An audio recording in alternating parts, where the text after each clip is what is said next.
blood pressure was perfect. My doctor even took me off my medicine. I thank you truly from the bottom of my heart.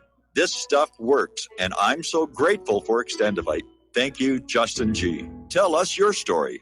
Get Extendivite today. Call 1-877-928-8822 or visit heartdrop.com. Extend your life with Extendivite. You're listening to Republic Broadcasting Network, because you can handle the truth.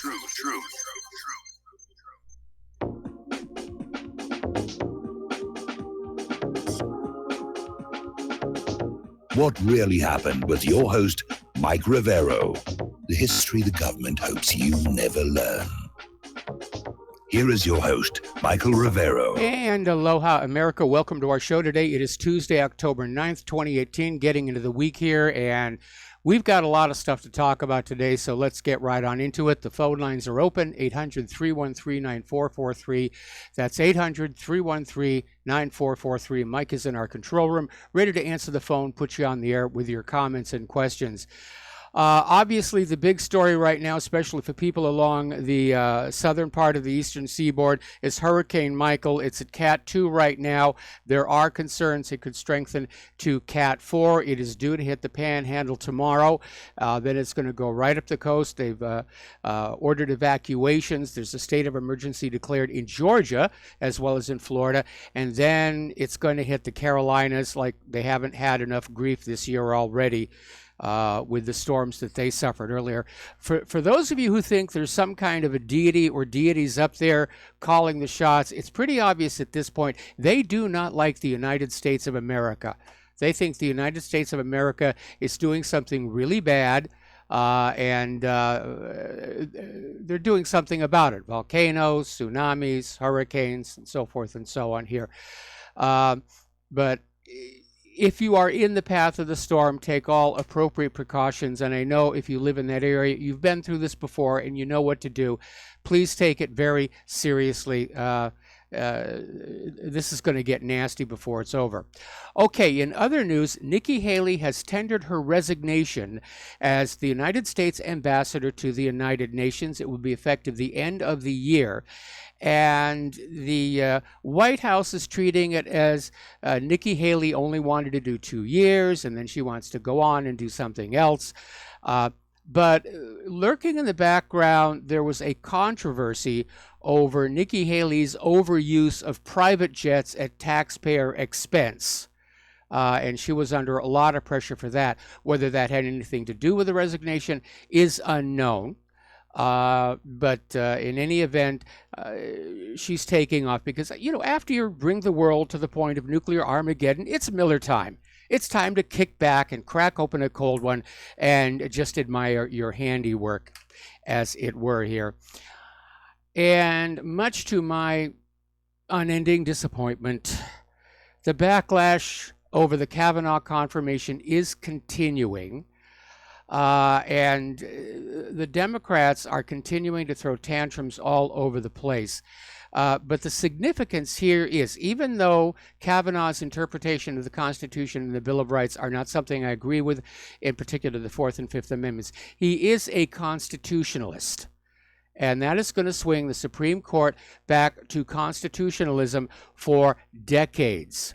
And this is really what has the Democrats in a tizzy, because President Trump now has a majority of support on that court that will back his constitutional executive actions, even if his actions are challenged with emergency appeals to the Supreme Court. And so Trump can now, for example, demand the release of the deep state documents he ordered released 3 weeks ago, and which the FBI and Department of Justice are still stalling and redacting as fast as they can here. Now, the Democrats are out there saying they're going to wait till after the midterms, and then they're going to launch a new investigation. We're going to have another investigation into Kavanaugh because of Russian collusion, or maybe it was Chinese collusion, or basically when he was in preschool, he accidentally patted the butt of a girl standing next to him. I mean, they're really going silly. And of course, Booker is out there still talking impeachment. We're going to impeach. We're going to impeach. And they're just out there trying to say that this represents democracy in action. Well, first of all, let us remember this country is not a democracy. It is a republic with a democratically elected government. So Booker and these other Democrats are out there saying we're going to impeach him over sexual assault accusations from these 3 women and allegations he committed perjury when he denied assaulting these women and so forth and so on. And basically saying that if the Democrats win the Senate or the House in the midterms, Cory Booker says they're going to move ahead on impeachment. Well, Mr. Booker, there's something you need to remember. Only the House can impeach. Then the Senate decides the outcome. And you have to have grounds for impeachment. And I'm sure if you have control of the House, you can go ahead and impeach. But if you don't have control of the Senate, Kavanaugh stays exactly where he is. And the liberal snowflakes in charge of our corporate social media are still out there just screaming and crying. And over at Google, one of their executives came under fire after sending this tweet to the GOP saying, "You are finished. You polished the final nail in your own coffin. Blank you all to heck." This came from Google design lead David Hogue, who added, "I hope the last images burned into your slimy, evil, treasonous retinas are millions of women laughing and clapping and celebrating as your souls descend into the flames." The tweet has now been deleted. But it just illustrates the vitriol that we are seeing from these liberal snowflakes. Okay, we're going to do a shout out now to our on-air affiliates who are just now rejoining the network. Now, as for Christine Ford herself, she is fading into the sunset. She has announced she has no plans to further pursue any of the allegations against Brett Kavanaugh. This is according to her attorney. Nope, it's all gone. It's over and done with. We're not going to pursue any further. So, further showing it was just a smear job. If she really thought she was assaulted, she'd keep going. But nope, it's all over. She announced this on the same day Kavanaugh got confirmed. It's all over. Now, here's an interesting story. This came out of, well, there was this school. The Star Tribune reported there was this school teacher who posted a tweet that said, "So who's going to take one for the team and take out Kavanaugh?" Now, this is a teacher from this Intermediate School District 917's Alliance Education Center, where she worked as a special education teacher. And what's really interesting is she misspelled the tweet. This is a teacher, and she misspelled the tweet. This all happened in Minnesota. And the teacher has now been put on paid administrative leave, which means she gets to stay at home and watch TV and still get her paycheck. And it's unclear whether she's going to be investigated for making a threat against Kavanaugh. And to nobody's surprise, she's not returning calls from reporters. So, now, as you know, the anti-Kavanaugh people were out there pushing the women must be believed. There's no question they should be believed. They should never be doubted. Which brings up the fact that there is a slush fund in Congress which pays off accusers of members of Congress for sexual assault. If they will sign a non-disclosure agreement that keeps the identities of the offending members of Congress secret, they get a bunch of money. And since 1997, almost $17 million has been paid in total. So Representative Jack Bergman, who's a Republican, is saying, okay, well, if the women are supposed to be believed and never doubted, then it's time to release the names of the 264 members of Congress and their staff that have been accused of sexual misconduct, harassment, and discrimination. I agree. let them hoist on their own petard. Because there was a very, very clear double standard where, members of Congress, we can grab the secretary and we can grab the staff and we can go after the coffee girl and they'll be paid off and I'm going to be safer. But Brett Kavanaugh, my goodness, he's been accused from 30 years ago and it doesn't matter, there's no proof. We assume he's guilty. I definitely want to see the names of the Democrats on that list made public. Well, like bad pennies, the Clintons are back. The Clintons are getting ready to launch a nationwide speaking tour, and it's headlined An Evening with the Clintons, where they're going to go out on a stage, and you will buy tickets from anywhere from $228 up to $700 to sit there and admire the Clintons. And they're heading for places like Las Vegas, Toronto, New York City, Detroit, Philadelphia, Boston, Los Angeles, and Washington, D.C. And you will get to bask in the glory of their presence and listen to them talk and talk and talk. I'll be very honest. I wouldn't even pay 5 cents to be in the same room with the Clintons. In fact, to be honest, they'd have to pay me to be in the same room with them. Now, Hillary Clinton is out there saying that these complaints about how uncivil the Democrats have been may actually be valid. But the Democrats are willing to be civil. They'll be polite, they'll be nice, they'll be gentle, but only if they win. And Hillary's rationale is you cannot be civil with a political party that wants to destroy what you stand for. So she's basically telegraphing that if the Democrats lose the midterms, if they don't get the House of Representatives, we're going to see more violence in the streets here. Now, Hillary herself, there's some bizarre stuff going on. She was up in Boston, Massachusetts. It was 90 degrees, and she stepped out. Basically, she made a public appearance at Harvard. She received the Radcliffe Award.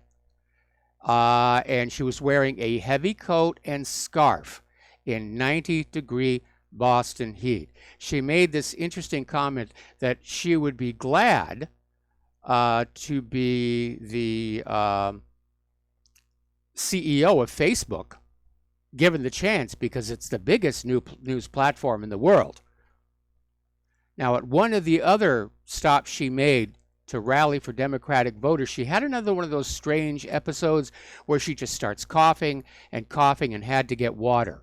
So there's still concern that her health may not be all that good. And you need to remember, I don't know if the Clintons still do, but certainly back when they were in Little Rock and then later the White House, they smoked. They were heavy smokers. And in fact, it got to be a joke about Bill Clinton having to duck flying ashtrays when Hillary was mad at him. So maybe it's all catching up with her. Okay.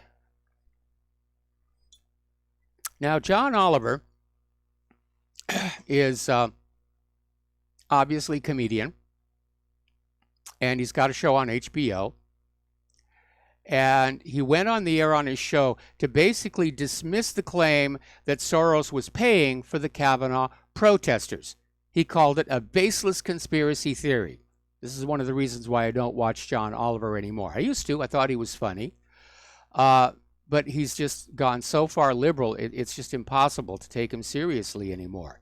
Especially because, don't forget, at one of those Kavanaugh hearings, people got on videotape this guy handing out cash to protesters who'd made a ruckus inside the hearing room. And they've identified the guy handing out the money.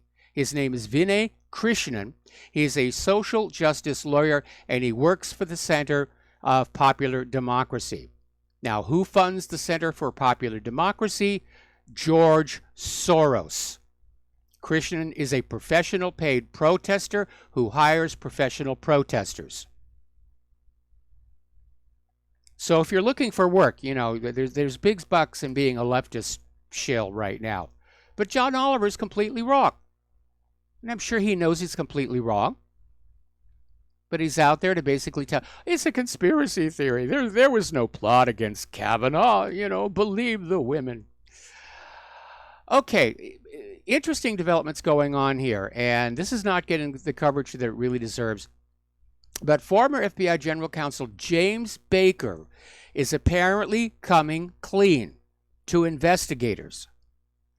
And he has basically come on out and confirmed that all this talk inside the FBI about a plot to wiretap and find a way to remove Donald Trump, it was not a joke. Now, all these people have been caught up in this mess, Peter Strzok and Lisa Page and everybody else says, well, it was just chit-chat. It's not serious. There's nothing going on here. And Baker says, oh, yeah, it was very serious. It was no laughing matter. We had the Federal Bureau of Investigation plotting a coup d'etat against the elected President of the United States of America. Baker told Congress last week then acting FBI Director Andrew McCabe was dead serious about finding some evidence to make the case for Trump to be removed from office. Now, that is some very, very serious stuff. And it shows that the FBI is out of control. It thinks it's the government. And there's nothing new there. J. Edgar Hoover thought he was the seat of government when he ran the FBI. Now, do you remember the lawyer, Saak Karapetyan? He was a former member of Parliament, Russian Parliament, longtime ally of Putin. And he was linked to Moscow's alleged offer of dirt on Hillary Clinton to Donald Trump's election campaign via the lawyer who met with the Trump campaign back in 2016 at the Trump Tower meeting. And people are still trying to find out what happened there. And obviously, this Karapetyan would be a good person to talk to, except that he is dead. He died in a helicopter crash, and apparently 2 bullets were found in the pilot's body. So chalk up another one for the Clinton dead body list here. We've hit an age of wet work. We're seeing a lot of mysterious deaths, and I don't think it's going to stop anytime soon here.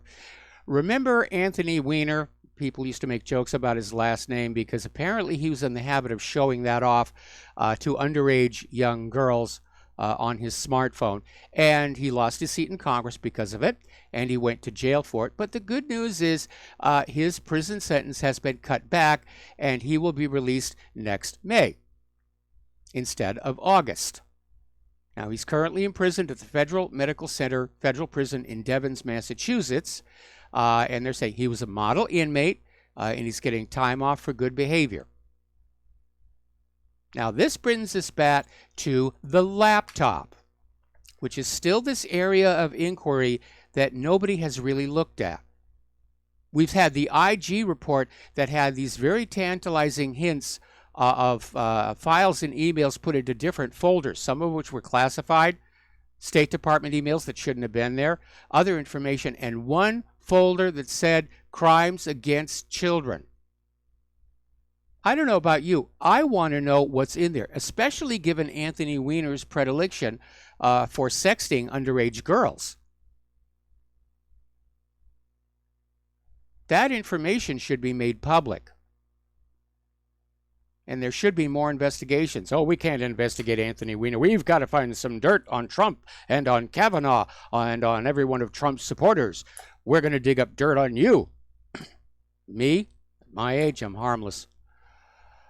Now, apparently a Democratic senator actually outsourced parts of the investigation into the alleged, let's call it mythical Trump-Russia collusion, to a former Senate staffer with links to George Soros and Fusion GPS. This is coming out of the New Yorker. And apparently this unidentified senator contacted Daniel Jones, a former Senate Intelligence Committee staffer, in March of 2017 to review data regarding a possible link between the computer servers of the Trump Organization and a Russian bank called Alfa Bank. Well, this is actually old news, because before Trump launched his campaign, he has business interests all over the world, including with Russia. This goes back to before Russia went from being our friend to our enemy. And when you are doing business from one country to another, linking your computers is part of the normal activity. And it doesn't mean anything suspicious. They tried to spin it. Oh, his computer is talking to Russia's computer. It must be, Beth, it must be collusion. No, it's just computers doing what computers do, networking with each other. We're going to take a break for commercials. We will be right back.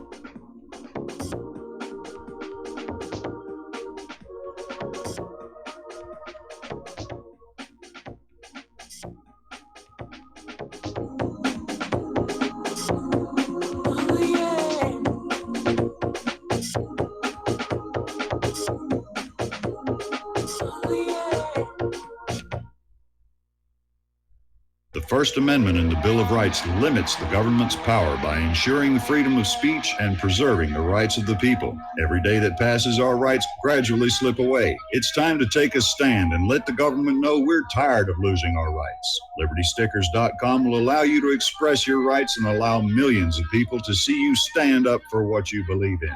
LibertyStickers.com carries the largest selection of bumper stickers online, ranging from political to humorous, and is your #1 source for Ron Paul for President stickers. As always, you can find your favorite stickers that protest the war and the president. Don't see what you're looking for? Liberty Stickers will custom make stickers that will let you get your message across for all Americans to see. Go to LibertyStickers.com and see pre-made stickers that will get everyone talking. That's LibertyStickers.com or call 877-873-9626. Liberty Stickers, the world's most dangerous stickers. Attention RBN listeners. Dr. Ignatius Piazza, founder of Front Sight Firearms Training, and Fate have come together to allow RBN to run another fundraiser till the end of the year. We didn't really expect this opportunity, but thankfully it's here and running as you hear this. We've set a goal of 500 donations by the end of the year, which averages around 6 per day, 7 days a week. When you realize all the folks listening to RBN all hours of the day and night, we think our goal is realistic and extremely critical to keep RBN on the air. If everybody listening will seriously assess their ability with firearms and then take advantage of this opportunity, we feel our goal is very conservative. Please take the time to look over Front Sight's website to get an idea of an amazing facility and the world-class training that's going on there. If this interests you, you likely will have like-minded friends that would like to know. Tell them. If for some reason some listeners are not personally interested, consider sons and daughters, close friends, nieces or nephews, top valued employees, inform club members, share the opportunity with police and fire departments. It's not too early to plan Christmas presents for special people. This fundraiser has come at an extremely critical time for RBN because the dire need for equipment upgrades. We're running on the spare tire currently with no money to fix a flat, and the fuel gauge is bouncing on E. This is one of the most valuable ways you can help RBN financially because you get Commander lifetime membership value that is 50 times your donation and can be passed on forever. How many times during life do you get to leave a legacy? See more details and contact info on our webpage, republicbroadcasting.org, and thank you.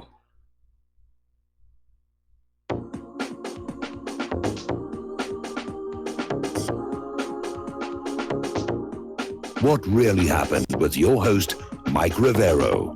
You're listening to the Republic Broadcasting Network. Here is your host, Michael Rivero. And aloha, America. Welcome back to the show here. And as you know, we are now exactly 4 weeks away from the midterms. So please get on out there and encourage all of your conservative friends to vote. We've got to mobilize the base here. I realize that a lot of them have been energized by the Kavanaugh victory, but we also know that the Democrats are out there trying to mobilize their base for revenge. We want revenge. We didn't get what we want. We're going to just, wreck things here. And we obviously need to be on the lookout for election fraud, which is an out-of-control scandal in this country.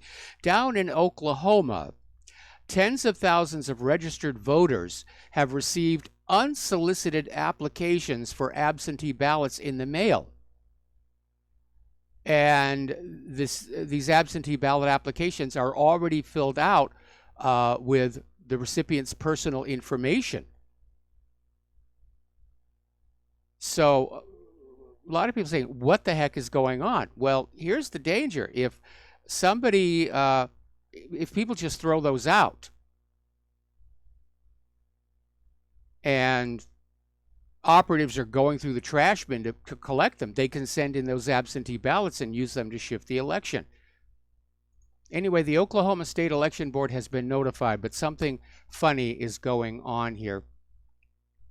Article coming out of State of the Nation saying, down in Florida, a lot of attention is being paid to the Democrat Andrew Gillum, because history has generally shown that whatever party wins the Florida governor's race usually is a bellwether for who wins the presidential election.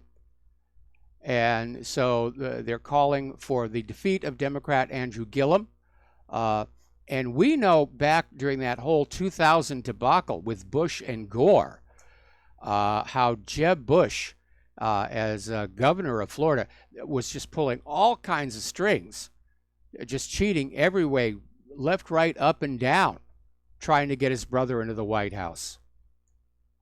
And we still don't know to this day who actually won that vote. Ultimately, the Supreme Court made that decision, which the Constitution doesn't allow them to do. But they said, we're going to give it to Bush. This is not a precedent for any future cases, and there's no other remedy. And the children are still out there doing what they're doing. Apparently, over in Winnebago County at the Republican headquarters, 42-year-old Timothy Dam was arrested for allegedly spray painting the word rape and shame dozens of times on the Winnebago County Republican headquarters Sunday morning. And apparently he just stuck around till the police showed up. He got interviewed on Eyewitness News. This is really making us look bad to the rest of the world. So again, we're getting on back to this whole thing, the Me Too movement, the Me Too movement. Oh my goodness, I was assaulted. Brett Kavanaugh ate my crayons years ago and I blocked it from my memory and I'm only just now remembering it. But there's this interesting little article. This came out of Reason.com, and it's talking about this young man and young woman who apparently had a clearly consensual mutual grope. She was groping him, and she admitted she was groping him as much as he was groping her. But after it was all over, she changed her mind, and she filed a incident report against him at the college's Office of Student and Judiciary Affairs. And even though it was clearly consensual, and ultimately it was ruled that it was clearly consensual and he hadn't done anything wrong, he still wound up spending $12,000 defending himself.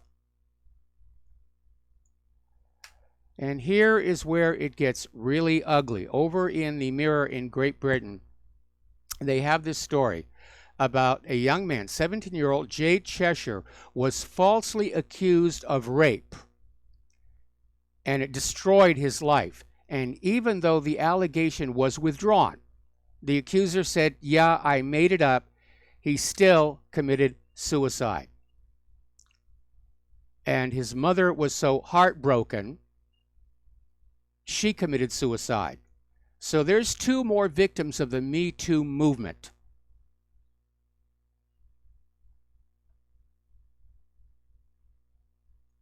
That's the kind of damage and destruction that is being just raging across the world in the name of political correctness.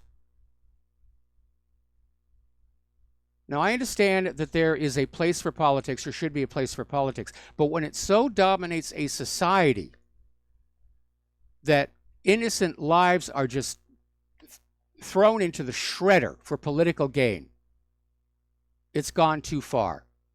There's too much politics in this country. Do you know in other countries, there's a legal limit to campaign seasons. It's only a few months before the election. Here in the United States, it seems like the politicians are always campaigning. They're already starting to make speeches about 2020. It's just too much. It is way too much. We got to take another break for commercials. We will be right back.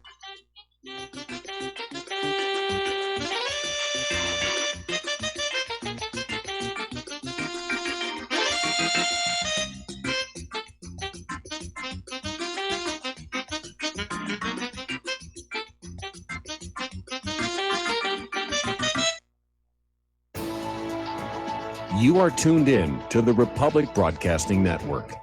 Visit our website by going to republicbroadcasting.org.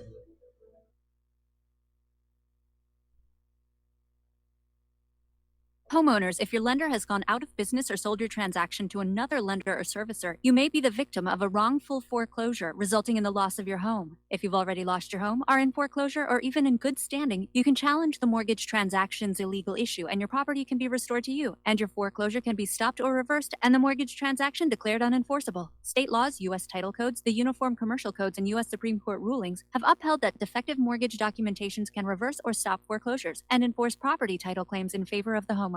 We are having successes in stopping the process of foreclosure, the enforcement of the foreclosure judgments, the sale of property, and evictions after the sale. We are not attorneys, and we don't give legal advice. We are a professional team of legal researchers, providing forensic mortgage audits and expert witnesses. We have the knowledge to produce the evidence and enforce laws regarding your legal issues. We've been in business for 12 years without a complaint. Consultations are free, and we provide a free title search to confirm if your mortgage has legal defects. Please call 855-253-3748. 855, the number 2, keep it today.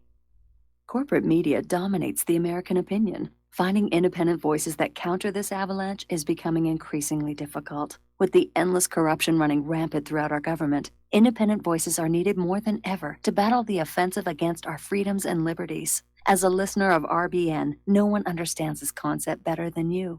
Now it's up to you to do your part. The time has come for you to take action and begin broadcasting the truth to hundreds or thousands of people every month. Sound impossible? Quite the contrary. With pointed slogans from LibertyStickers.com, you can reach countless sleeping Americans unaware that they live in a real-life wonderland. LibertyStickers.com has a huge inventory of political bumper stickers and messages that reflect the truth about our government, our politicians, and the future of America. With so many in stock, there's one perfect for you. Visit us today at LibertyStickers.com. Again, that's LibertyStickers.com.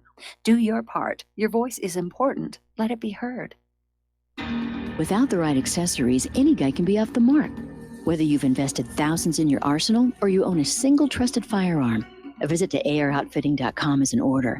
It's one of the finest online selections of tactical optics and AR parts and add-ons, like EOTech, quick target acquisition with no peripheral loss. Browse the full range of Nikon scopes and binoculars. AROutfitting.com can illuminate your world with Streamlight gun-mounted lights from keychain to large handhelds, up to 1,100 lumens. Find some stability with Battenfield Tactical Bipods. AirOutfitting.com has CMMG gun parts, barrels, assemblies, handguards, part kits, and more. Plus mag-full clips and magazines.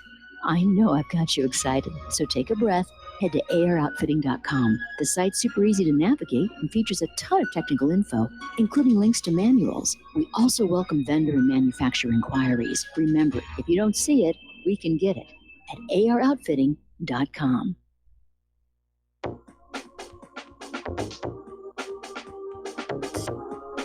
What really happened with your host, Mike Rivero. Join Mike on the air. Call toll-free 800-313-9443. 800-313-9443. And aloha, America. Welcome back to our show here. And do you remember Rose McGowan? She's an actress, and she was the one who first went public with the accusations about Harvey Weinstein. And that's what sparked the Me Too movement, because all of a sudden you had all these other actresses coming out and saying, me too, I was a victim. Everybody was trying to get on that bandwagon because it meant free publicity, which in the entertainment industry, that is manna from heaven. And now Rose McGowan is saying that it really is a lot of nonsense. It's gotten out of control. That Hollywood's approach to Me Too is all bull. And it did turn into this witch hunt environment. And I wonder how many careers of men who actually did not do anything wrong have been destroyed in the process. And again, we went through this before. We went through this before all the way back in the 1990s, and you'd think we would learn a lesson from that. You'd think we would have learned a lesson from the Salem witch trials. We would have learned a lesson from the McCarthy smears. Now, history may not repeat, but it sure does rhyme. And it is a tragedy for those that it happens to. And again, this willingness to sacrifice innocent lives for personal or political gain, that's a bad character trait. And the rest of the world is looking at Americans and saying, wow, look at these vain, self-centered people who are just utterly ruthless and willing to destroy people they don't even know to get ahead, to get their 5 minutes of fame on the corporate media. That's not a positive image. Okay, so let's talk about the war zones. There's a lot going over there, and we're getting more information about Russia's transfer of the S-300 to Syria. Syria got 24 launchers and a total of over 300 missiles. So apparently Putin picked up on the possibility that the U.S. might try an overwhelm attack to deplete Syria's missiles, and apparently sent the additional missiles free of charge.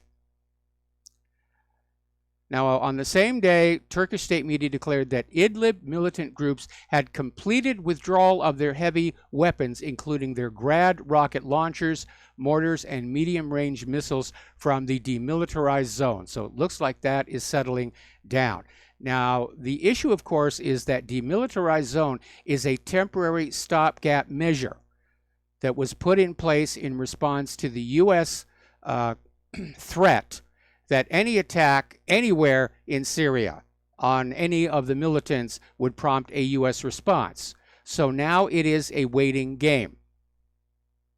Assad has made it very clear this is not going to be a permanent situation, that at some point in the future, the legitimate government of Syria is going to reassert control over these territories. And the smart thing for these militants to do would be to accept the offer of amnesty, surrender their weapons, and just go home. Now, over in Hama, the terrorists have suffered heavy defeats in clashes with the Syrian army. And apparently there were major losses on the terrorists.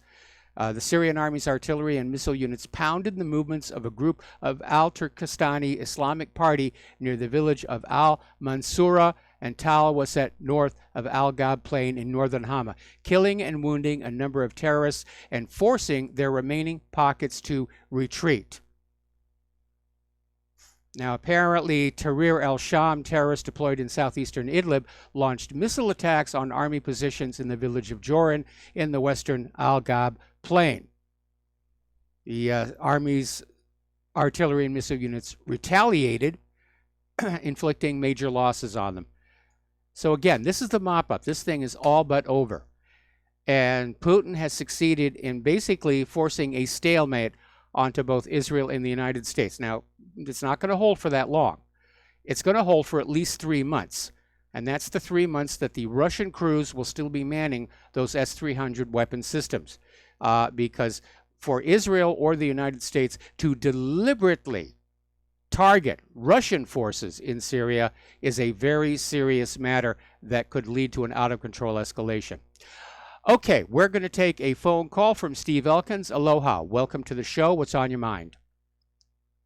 Well, I guess it's just a prediction from you, from Donald Trump, what's going to happen. He rode around with Rod Rosenstein, and I just wonder if you think he's going to just kind of ride this out to the midterms, and hopefully if the Republicans win the midterms, he'll release Rod Rosenstein and Jeff Sessions at the same time. What do you think?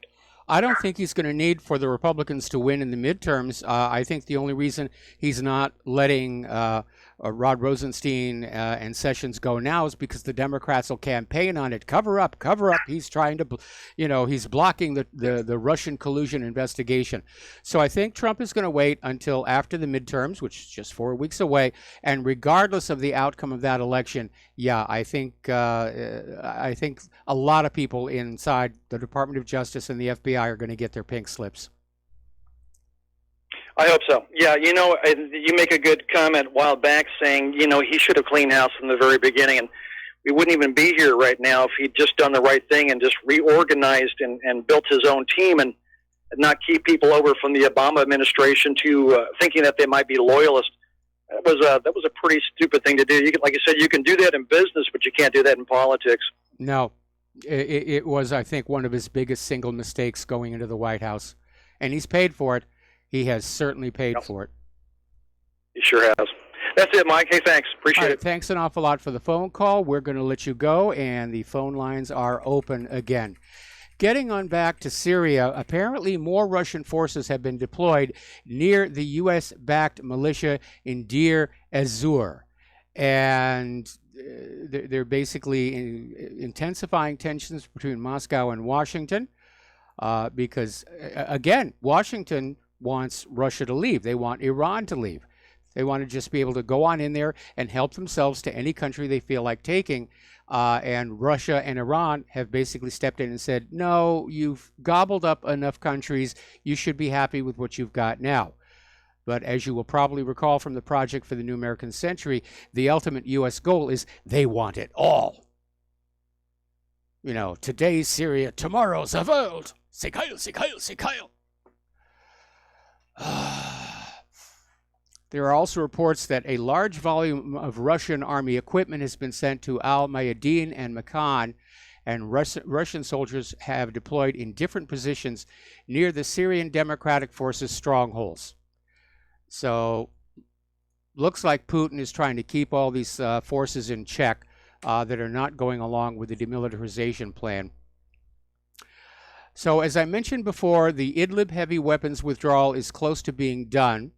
And so it looks like that part of Syria is finally closing down. And in an interview with Sputnik News, a Syrian army representative said that groups such as Hayati al-Sham, which is mostly al-Nusra, including 16 Syria Free Army groups controlled by Turkey, had pulled their heavy weapons out of the southern, southwestern, and eastern parts of the province.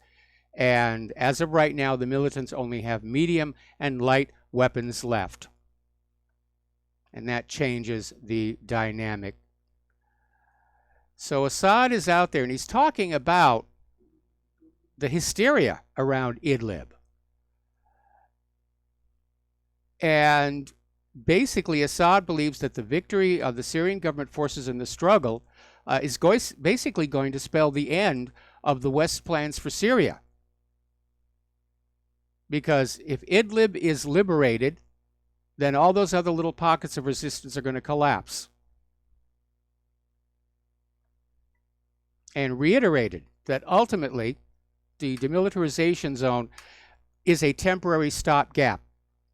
And that ultimately all of these little areas of Syria will come back under Syrian control. Of course, Israel has other plans for the Golan. And that may be a bit of a problem there. Over in Turkey, there is a war of words between Turkey and Saudi Arabia. Now, the problem is that Saudi Arabia, there was this dissident journalist, Jamal Khashoggi, who went into the Saudi consulate in Istanbul and never came on out. Now, Saudi Arabia is saying that he left, but his girlfriend was apparently waiting for him outside, and she's saying, no, he never showed up.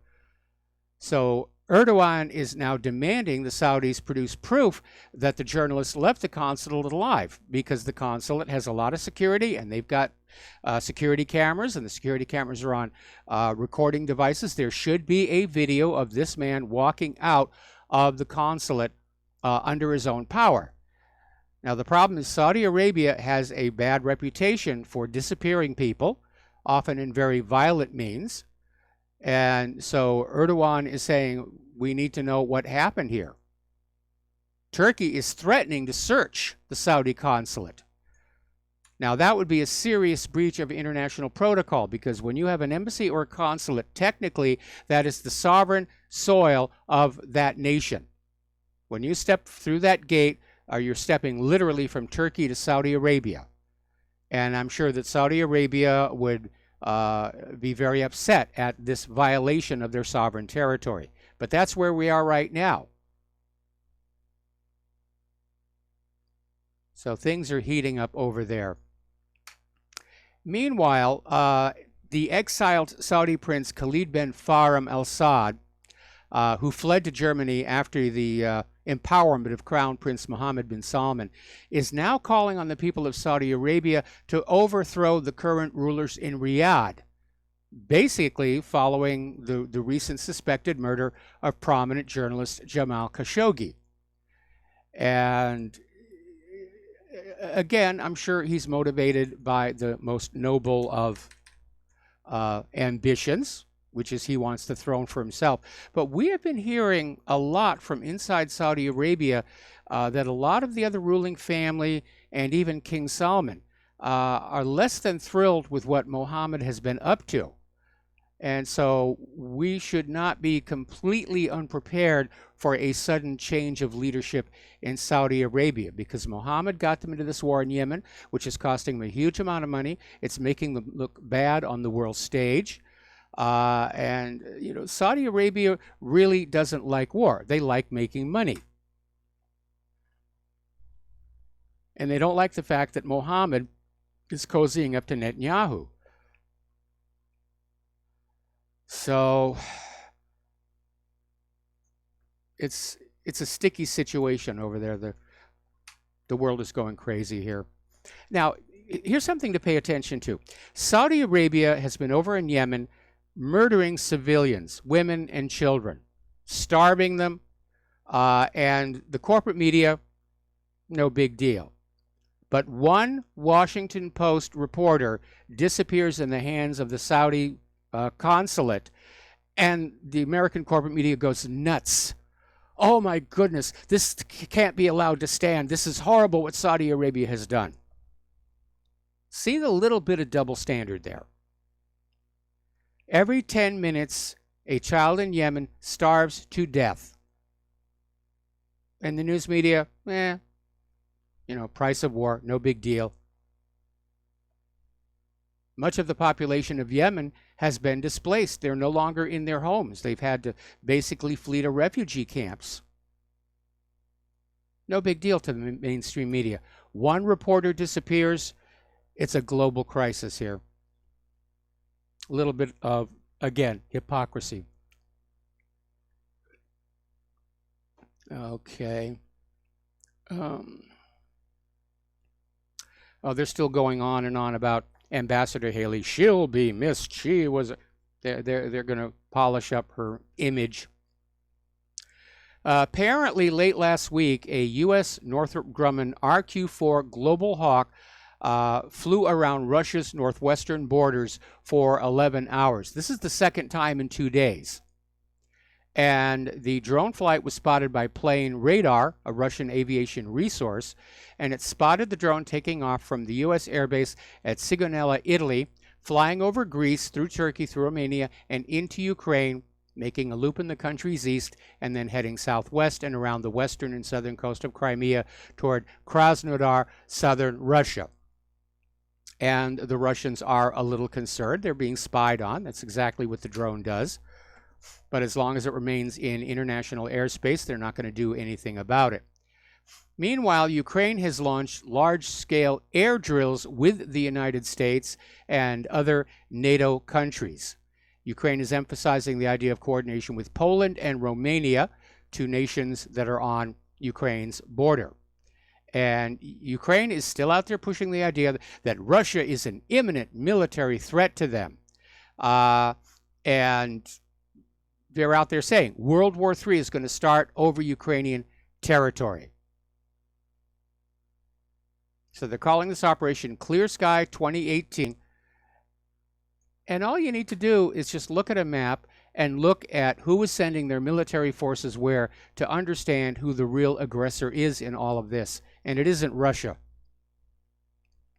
Now, Ukraine may have to scale down their operation a little bit because apparently one of their largest ammunition depots blew up and they had to evacuate 10,000 people in the area. So this explosion occurred earlier today at a Ukrainian Defense Ministry depot near the city of Chernigov, about 180 kilometers east of the Ukrainian capital of Kiev. The area was placed on lockdown for air and land travel immediately, because I imagine there's probably a lot of stuff in there that's still cooking off. Now, no casualties have been reported, and nobody is saying whether this was an accident or sabotage. But they've cleared the airspace for a 20-kilometer radius of the site, and all road and rail transport has been suspended. So it was a bad one, no question about it. Meanwhile, over in China, relations are continuing to get a little bit frosty. And Trump may have been a little bit too quick to praise North Korea following Pompeo's visit with Kim Jong-un, because Chinese President Xi Jinping refused to meet with Pompeo during his visit to Beijing yesterday, while China's foreign minister said in no uncertain terms the U.S. should not expect China's help with the denuclearization of North Korea. Why would China help the U.S. after all the U.S. is doing to China? What a deranged foreign policy. We'll be right back.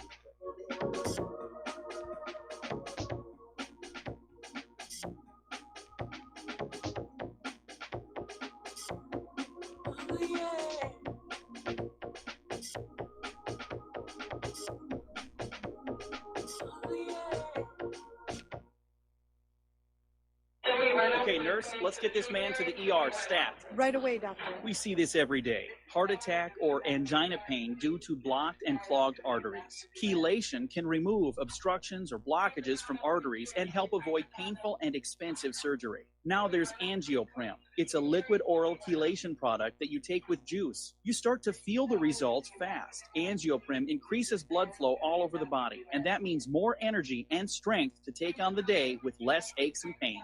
60 years of research has gone into chelation, and Angioprim is the result. A safe and easy way to unblock your veins and arteries from buildup that slow circulation. Paging Dr. Jones. Please report to the emergency room right away. Log on now for a special radio offer from Angioprim. That's angioprim.com/radio. ANGIOPRIM. Angioprim.com/radio or call 877-882-7221. That's 877-882-7221. This is too good to be true, except this time it is real. 100%. No joke. How about a $25,000 membership to Front Sight Firearms Training Facility as a thank you bonus for a one-time donation to RBN of only $500? It is a Commander lifetime membership with no yearly fees or dues. The training is free for the rest of your life with over 50 different classes. Then leave it to your designated beneficiary. You provide the approved firearm, holster, ammo, eye, and ear protection. Many features and bonuses are included, more than you would ever expect or believe. This is the ultimate graduation present, wedding gift, etc., etc. See the details. Go to RBN's webpage and frontsight.com to make it happen. You will hear this offer only on this radio network. Help keep RBN alive. Tell 5. Many people write us about their experience with Extendivite. Allow me to read you some from Amazon.com. It really does work like the review says it does. I cannot believe that after the first few days, I didn't feel as sluggish or clogged up. It has had a profound impact on my physical, emotional well-being. I'm skeptical as most people about products and their claims, and I never write reviews, but this is a wonderful product and I recommend it to everyone. Great product. It has brought my blood pressure from the mid-150s over the 80s to the mid-130s over mid-80s, along with diet and exercise in just the past couple of months. Excellent. Thank you, David. Tell us your story. Get Extendivite today. Call 1-877-999-4444 928-8822 or visit heartdrop.com. Extend your life with Extendovite. When all this twisted steel was swept away, did these remaining holes reveal what's really happened? And aloha, America. Welcome back to the show. So before the commercial break, we were talking about how Xi Jinping refused to meet with Mike Pompeo. And China's foreign minister is saying flat out, the U.S. should not expect China's help to denuclearize North Korea. And why would Pompeo even expect that China was going to go along with anything the United States wants right now? We're in this tariff war, which is harming both economies. The U.S. sold weapons to Taiwan, which angered China. The U.S. continues to send military assets through the South China Sea to provoke China down there. It's a very disjointed foreign policy, where you go in and you anger a country and then you turn around and say, we need your help. What kind of a reaction were they expecting to get? It really makes no sense. It makes no sense at all. Our foreign policy is a joke. Other than, stomp on Palestine and do what Israel says, it's not well thought out. It really is not at all. Okay. Apparently, Israel has arrested 500 Palestinians over their Facebook posts. This includes women, children, and even some members of Parliament or the Knesset over their social media posts. And the Palestine Center for Prisoner Studies spokesman Riyad al-Ashgar said the Israeli authorities began arresting Palestinians for their social media posts since the start of the Jerusalem Intifada, claiming that such uploads incite terror against Israel. So Israel formed this cyber unit to monitor all Palestinian social media posts. And apparently any posts that support Palestine or report on Israeli war crimes is defined as incitement of terror, and you can go to prison for it.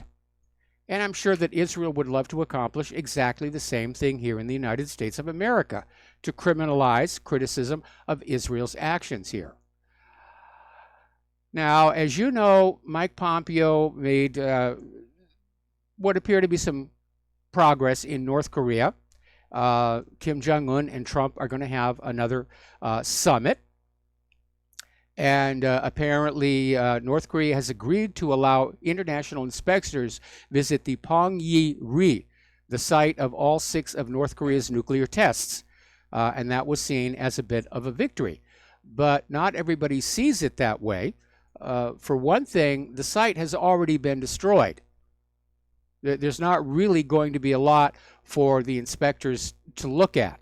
The actual mountain itself collapsed from the last 2 tests, which were very large. The last one was 7 times stronger than the bomb America dropped on Hiroshima. And the whole mountain has collapsed. And as far as the outside facilities, satellites show they have been demolished. We're going to take a break for station identification. Join us on the air, 800-313-9443, and we'll be right back.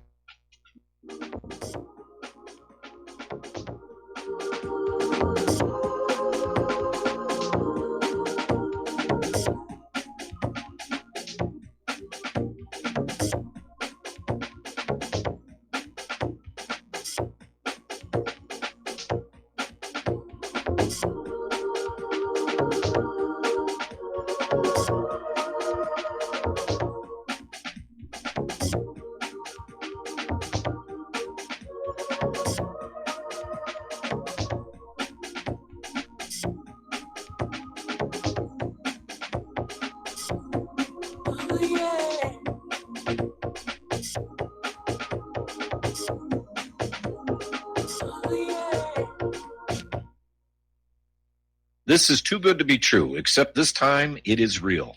100%. No joke. How about a $25,000 membership to Front Sight Firearms Training Facility as a thank you bonus for a one-time donation to RBN of only $500? It is a Commander lifetime membership with no yearly fees or dues.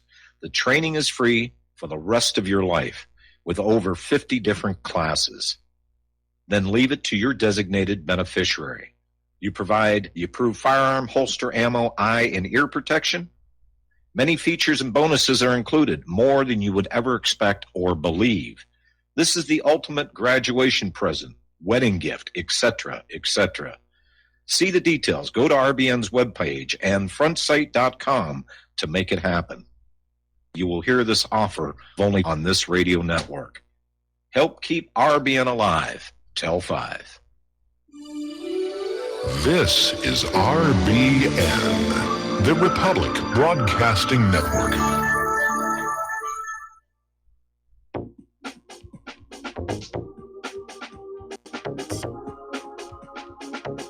What really happened with your host, Mike Rivero, because World War III is a really bad idea. Here is your host, Michael Rivero. And aloha, America. Welcome back to our show here. And stepping on back to the resignation of Nikki Haley. Apparently, just before Trump got on board Air Force One for his latest trip to a rally, he actually floated the idea that Ivanka Trump would be a dynamite choice to replace Nikki Haley. And then he basically backed off and said he can't really do it. He'd be accused of nepotism, which, yes, that's exactly what would happen. But you have to wonder why he said it in the first place. Anyway, this is hour number 2. The phone lines are open, 800-313-9443. Okay. Apparently, Ron Paul shares my concern that Brett Kavanaugh could be assassinated. The liberals are just that scared of a conservative Supreme Court. They think that everything they've accomplished over the last several years, like men being able to use the women's room and everything, is all going to go away. Now, do you remember, I'm not 100% sure how to pronounce his name, Kanye West or Kane West? Kanye West, thank you. Kanye West, he's been demonized by all kinds of people for supporting Trump, for wearing his Make America Great hat, and he's taken a lot of heat for it. But apparently it's all going to work out in the end, because he's going to have lunch with Donald Trump and Jared Kushner at the White House on Thursday, where they'll sort of rap together, I presume, about various pressing topics. All right, so let's talk about the economic news, because, again, a lot of indicators saying something has to break real soon here. And let me whip out my iPhone here and take a quick look at just how the stock market ended up today. Oh, well, mixed. Not really good, not really bad here. Ford Motor Company is complaining that Trump's tariffs are going to cost them $1 billion, and that will result in layoffs. Now, obviously, a lot of those tariff costs are going to be passed on to the consumer. And there are already indications that new car prices may increase by as much as $7,000 to pay for the tariffs. And that is going to cause a lot of people to say, maybe we don't need a new car, maybe we'll just go with a more recent vintage pre-owned car. And so that's going to put more of a strain on the auto market, which is not doing all that well. Meanwhile, over in China, they're trying very hard to find ways to evade the U.S. tariffs. And Chinese exporters have found a way to dodge hundreds of billions of U.S. tariffs. And basically, it has to do with the identification code that's checked by U.S. Customs. The plywood would be stripped of its Chinese markings. They'll ship it under some other code indicating a different country of origin. and I'm sure the people who are buying these products, they understand it's illegal, but they've got businesses to keep in business here. And we're still hearing a lot of grief over at Verizon. And I noticed they're running a big ad campaign right now. But Verizon's 13 board members have outsourced many jobs at many other companies before launching their joint campaign to outsource another 44,000 Verizon jobs, including at least 2,500 computer jobs to low-wage Indian visa workers. They've actually, I think they also subcontracted some of their IT work to an Indian company in India. And the computer jobs are being outsourced to Infosys, which is an Indian company accused of undercutting American workers and discriminating against black and white Americans in favor of Indian nationals. Now, Verizon spokesperson Rich Young told Breitbart News that he does not know where the numbers are coming from and said the estimate of 44,000 jobs is fake news. But the Wall Street Journal is confirming it, saying that they got it from a spokesman within Verizon.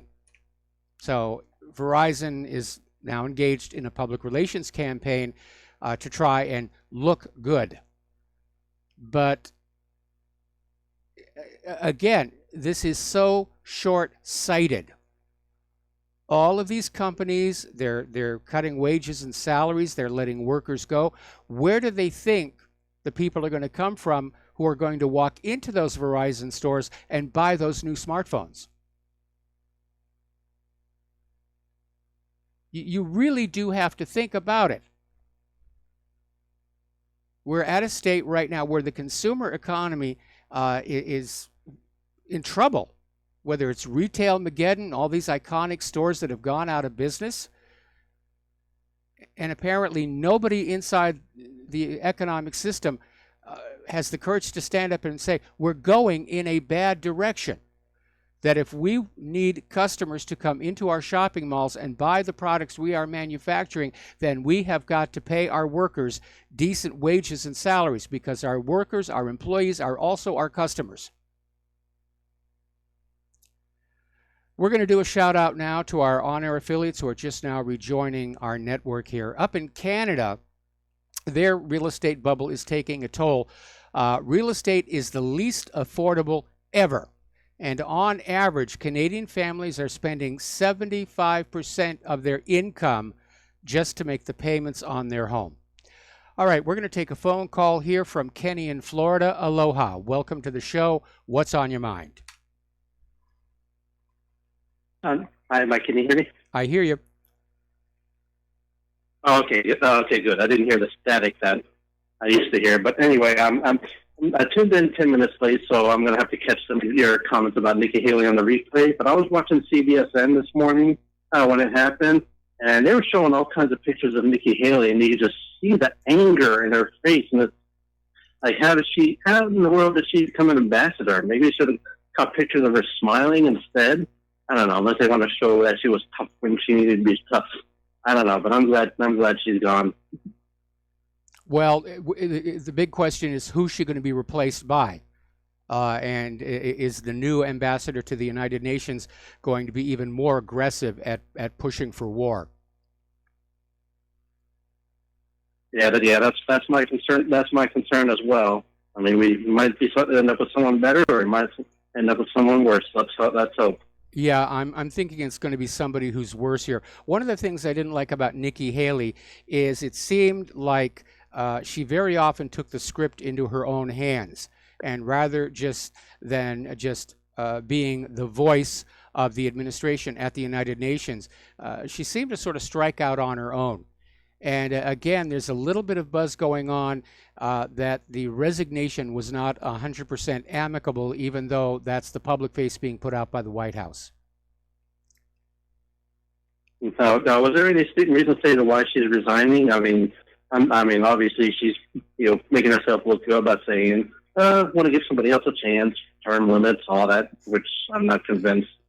Well, yeah, the official story is that she wanted out after just 2 years, and that she informed Donald Trump that she was going to be resigning at the end of the year 6 months ago.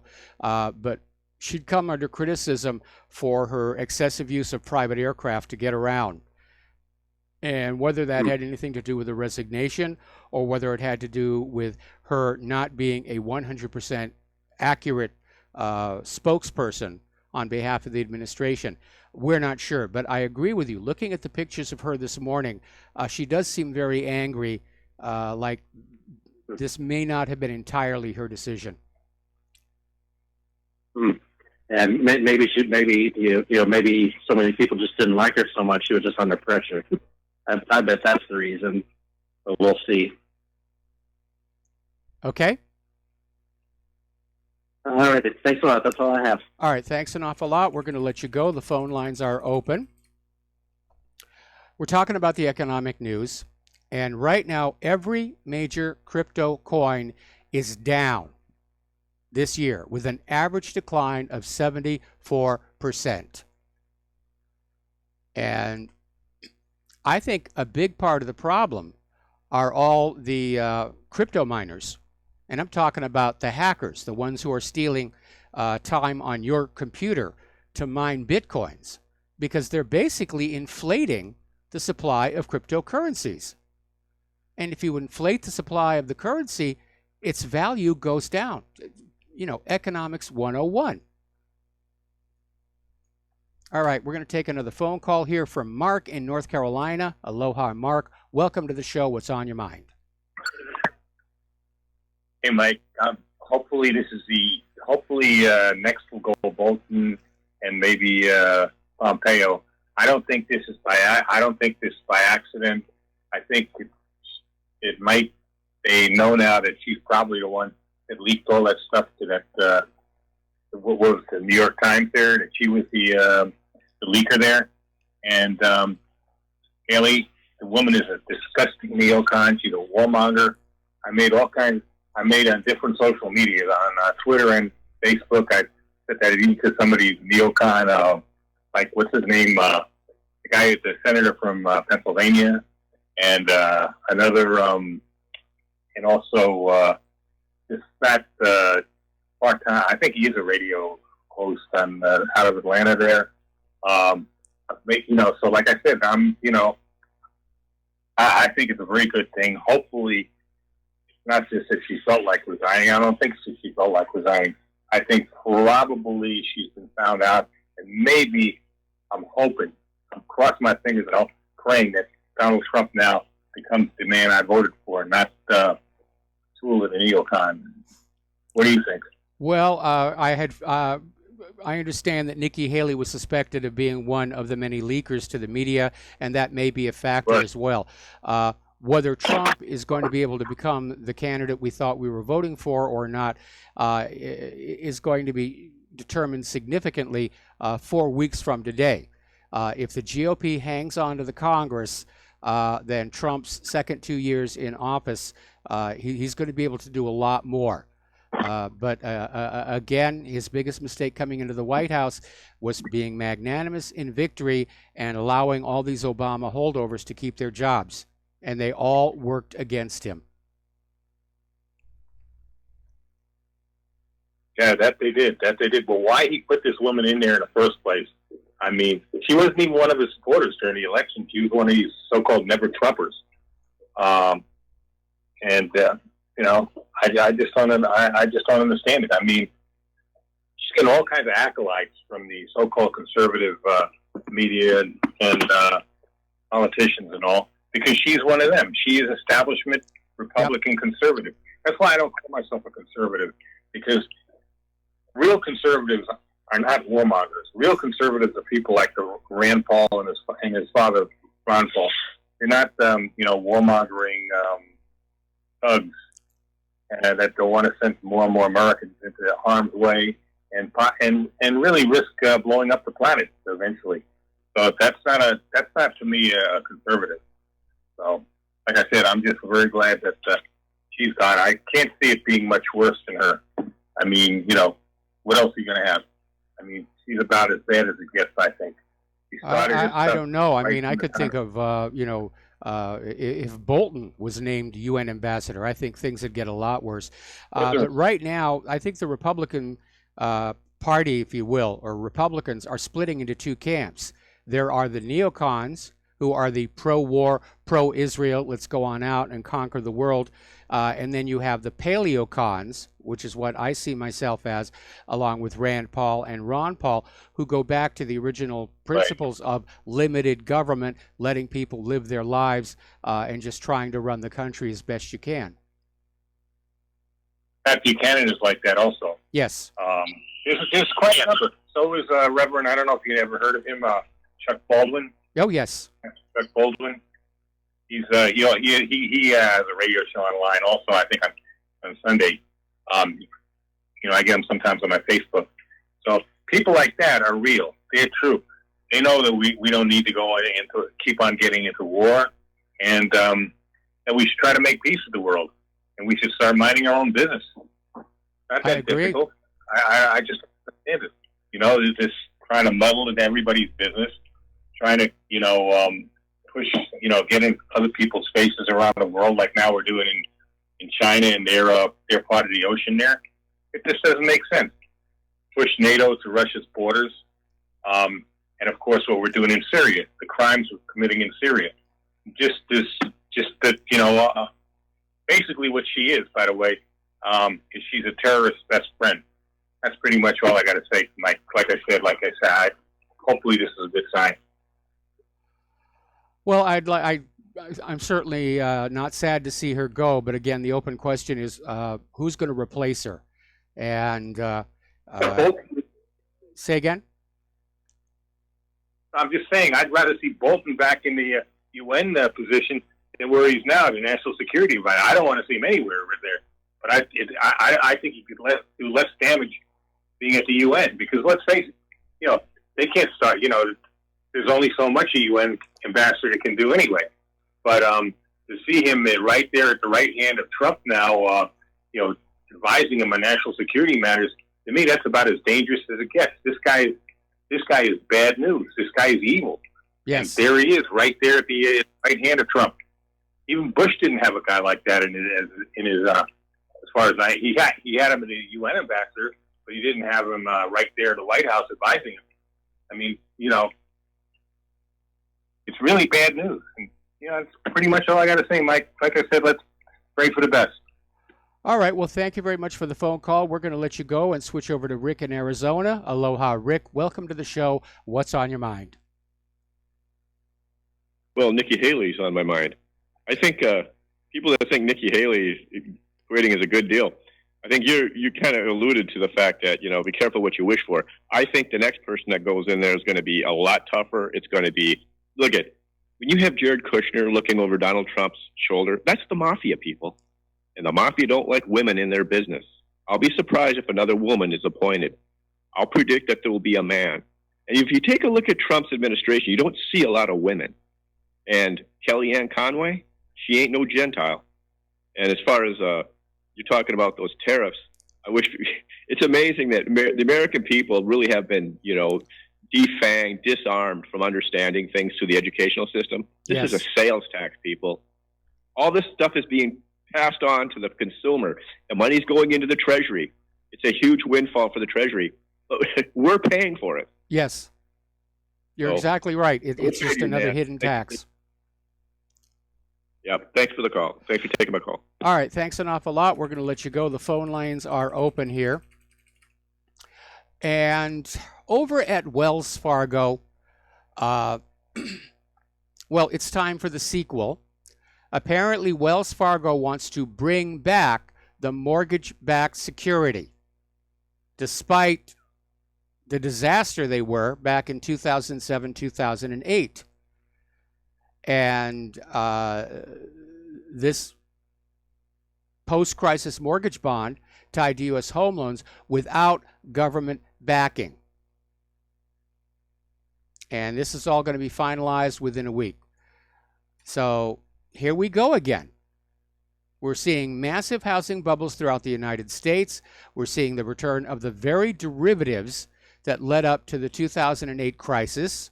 mortgage-backed securities, credit default swaps, collateralized debt obligations, subprime lending, all the usual suspects. And then when you look at all the scandals Wells Fargo's been caught up in the last 2 years, it speaks to the desperation and volatility they face. And so this is an act of desperation to go on back and try and revive the mortgage-backed securities and hope that the American people don't remember what an absolute disaster they were. And don't forget, it was those mortgage-backed securities that resulted in the defunding of a lot of pension funds across this country. This is a mistake we should not repeat. Anyway, we're coming up on another commercial break, and join us on the air, 800-313-9443. We'll be right back.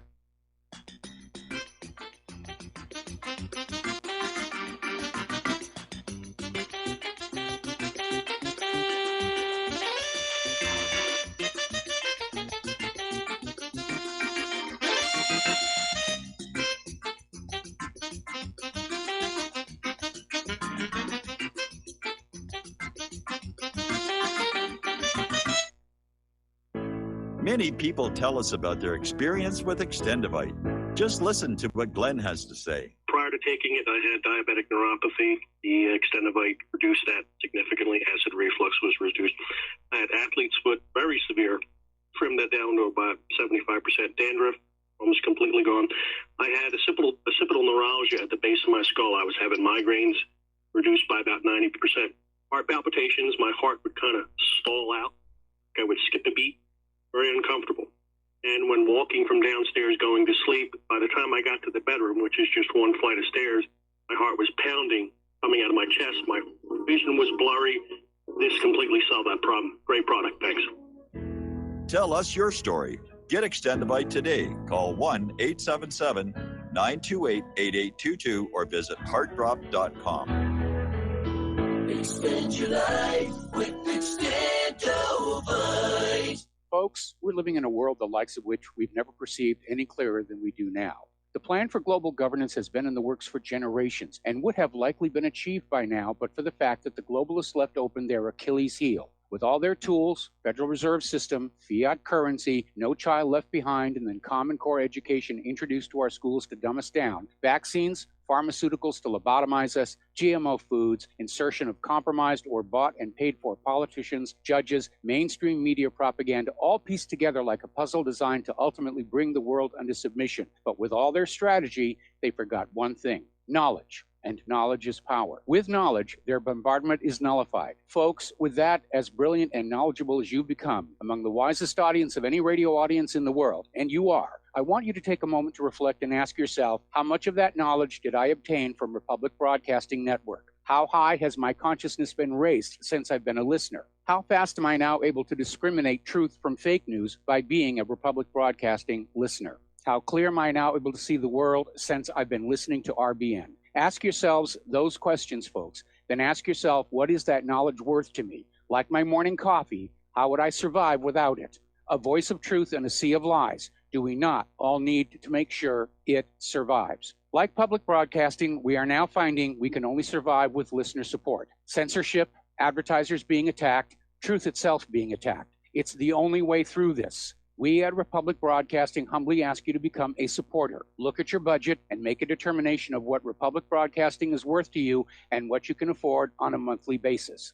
Go to republicbroadcasting.org and pledge $20, $30, $40, $50, if possible, $100 a month or more if it's affordable. Click the donate button and become a regular monthly donor. Assure both us and yourself that Republic Broadcasting truth will continue to flow like that morning coffee. The network thanks you. We the people, in order to form a more perfect union, establish justice, ensure domestic tranquility, provide for the common defense, promote the general welfare, and secure the blessings of liberty. And aloha, America. Welcome back to our show. And for those of you living in Florida and Georgia, Hurricane Michael has now strengthened to a Category 3 storm. If you are in the path of the storm, please take it seriously. This is going to be a bad one. All right, let's take a phone call. Dustin in New Jersey. Aloha, Dustin. Welcome to the show. What's on your mind? Yeah, Mike, with Nikki Haley, yeah, be careful. It is be careful what we wish for. I mean, maybe Satan's going to be the next U.S. ambassador to the UN. I mean, I think he already has been several times. I mean, she was a wretched woman. You know, she wasn't good, but I mean, yeah, I don't know if he's going to be shuffling around people, or maybe he's not even shuffling anybody around. Maybe somebody else is doing the shuffling. You know, I mean, I don't know. I thought it was a weird move at this particular time. No, you know, like with everything that's going on. Why would wouldn't she wait till after his term is over? You know. Well, I mean, that's another 2 years. Okay, and I'm also wondering why it was announced now, given that she wants to leave at the end of the year. They could have postponed the announcement until after the midterms, because I'm pretty sure the Democrats are going to try and find some way to spin this as a negative for the Trump administration. That he's anti-woman or some such nonsense. And Mike, I wanted to talk about the economy. Like, what do they say the unemployment rate is at? 3%? Something Did anybody like that. actually believe that?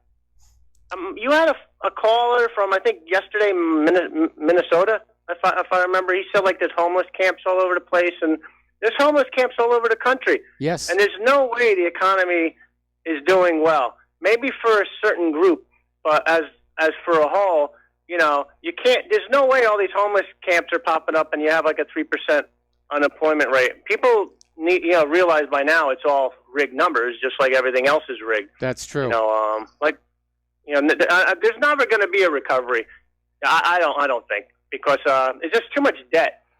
There's not enough going into revitalizing. There's nothing to recover with. You know, we have very few factories. The farms are all being automated. There's nowhere to put people to work. And you can't recover an economy unless people have jobs and are able to earn money with which you start rebuilding their lives. Don't you find it amazing how all those abandoned factories, they're all still abandoned. Nothing's been done with all those buildings, all the Rust Belt area. Nothing's been changed. Nothing's been fixed, improved, nothing. You know, it's just sad. A lot of those buildings are too badly corroded to be renovated. They're going to have to be torn down and completely replaced. But we're not seeing that either. Every once in a while there's an announcement that thus and such a company is starting up business or restarting their business. I think there was a steel mill, and they'll celebrate the creation of 130,000 jobs last month, while hiding the fact that 200,000 jobs were lost.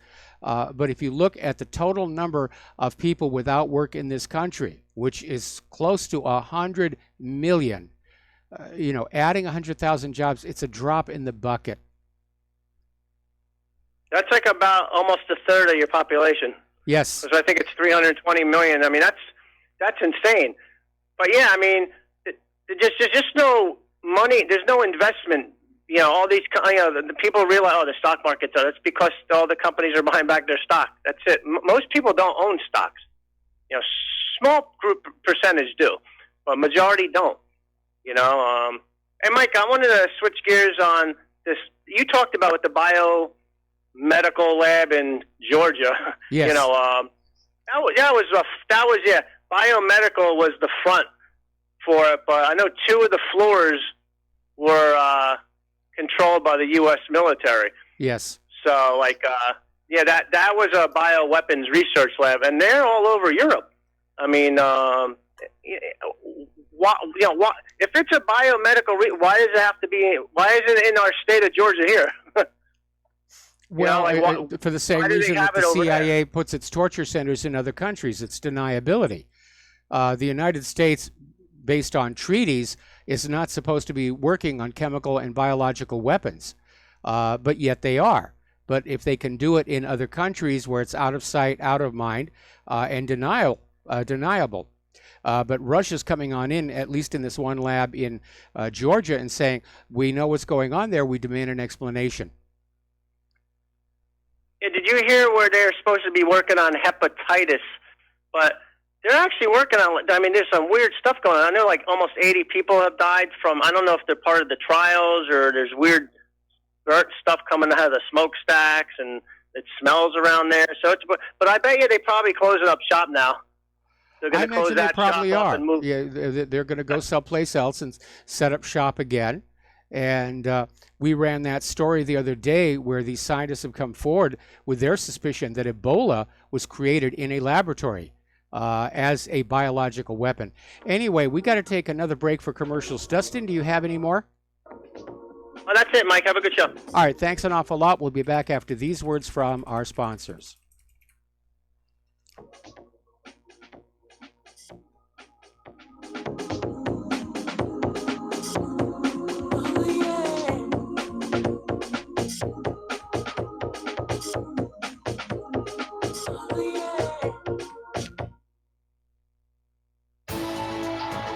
You are tuned in to the Republic Broadcasting Network.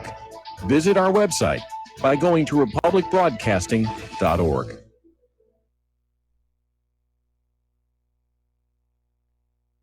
Ladies and gentlemen, J.R. Moore here. As most of you know, my regular listeners, I offer energy cleaners for sale at my website.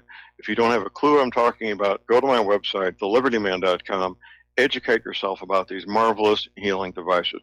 We focus on pain mitigation and getting a great night's sleep. Arthritis pain, joint pain, back pain, doesn't matter. Keep in mind, I offer for me to you personally a 30-day money-back guarantee. That's what I do. Energy Cleaner is $285, shipping included to American zip codes. You can educate yourself all about the Energy Cleaner right there at my website, the patent application, the wonderful testimonials.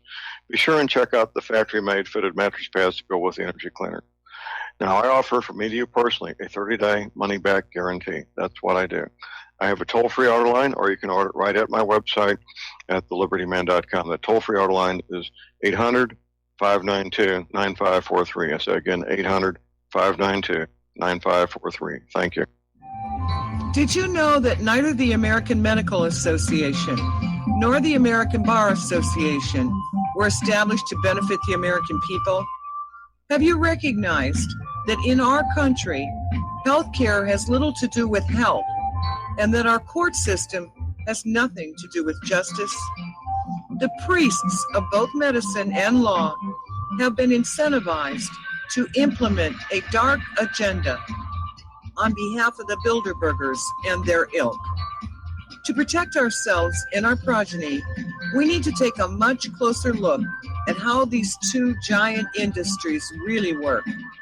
Join me, Al Whitney, on In Defense of Humanity, Saturdays at 7 p.m. Central, as we expose the matrix and learn how not to consent to our own destruction.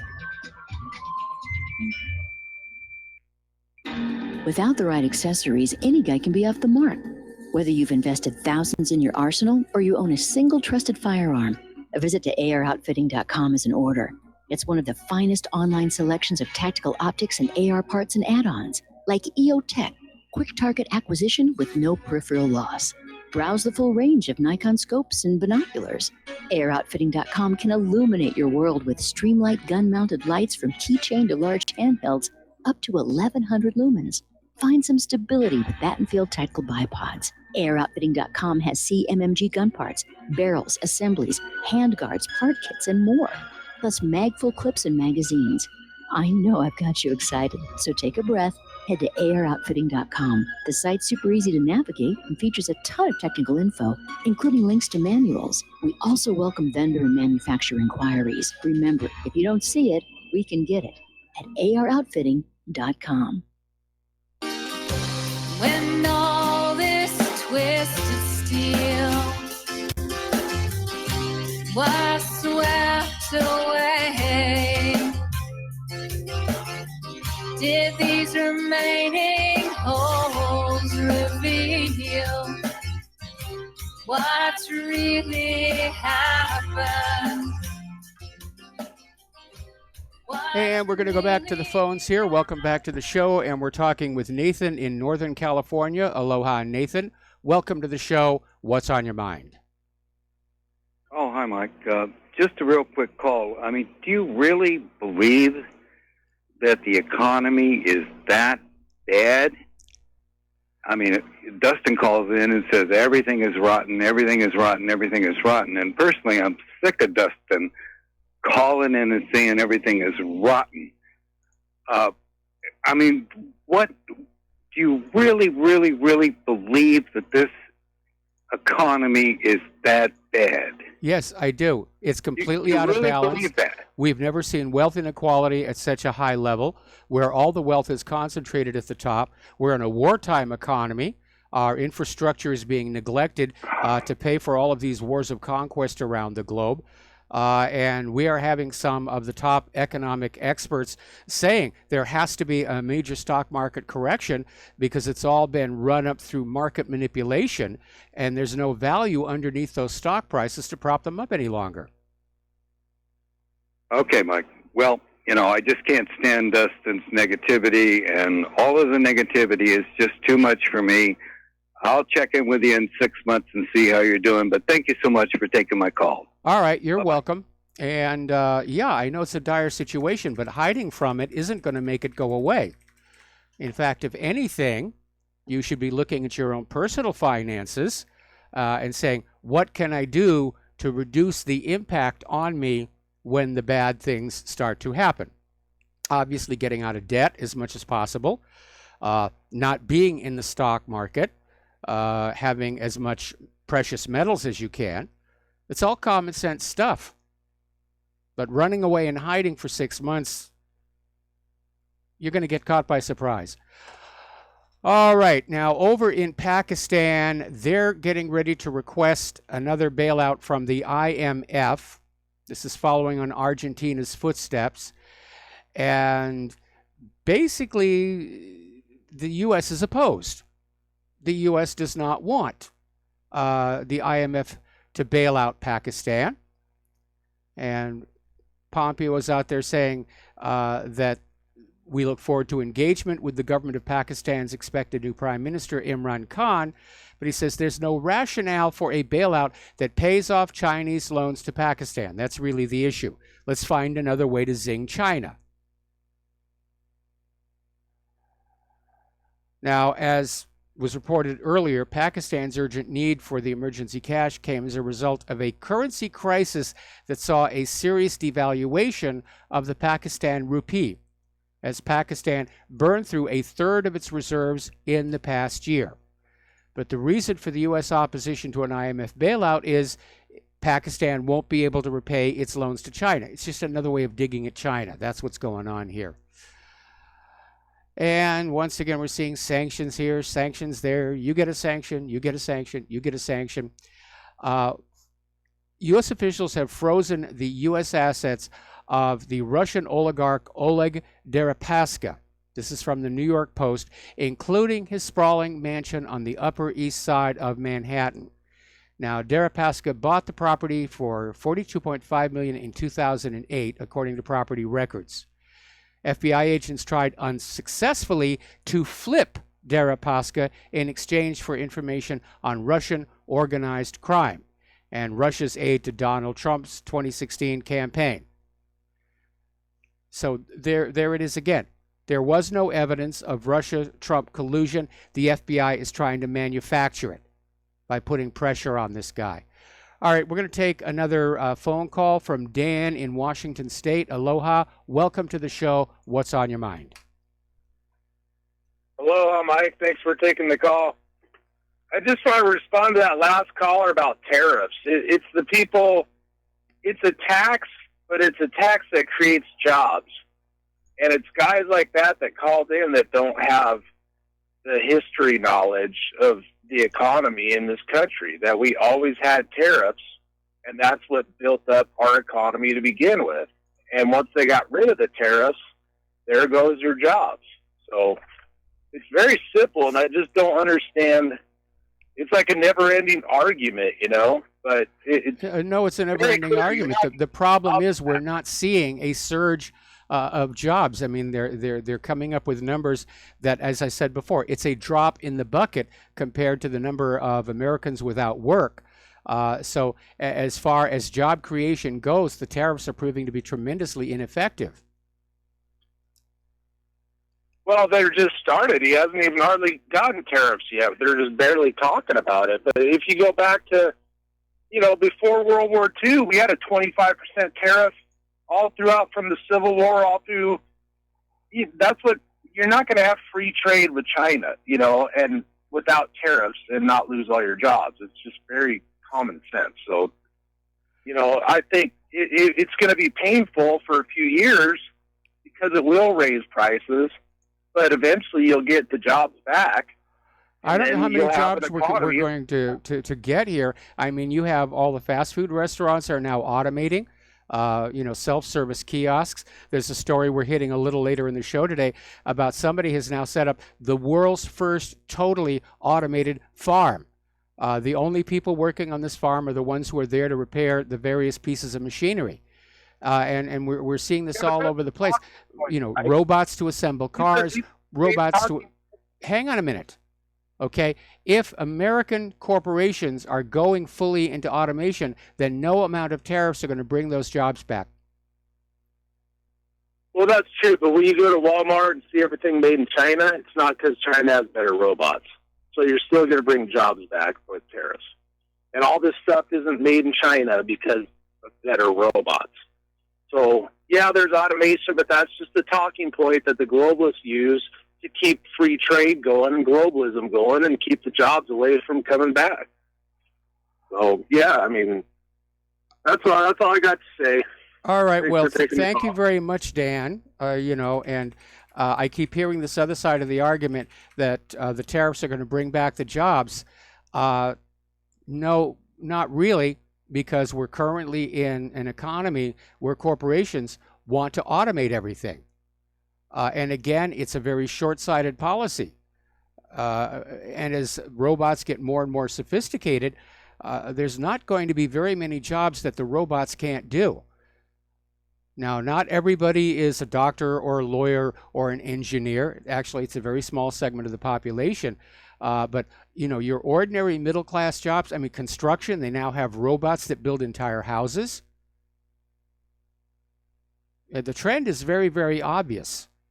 And as I said before, it's also very short-sighted.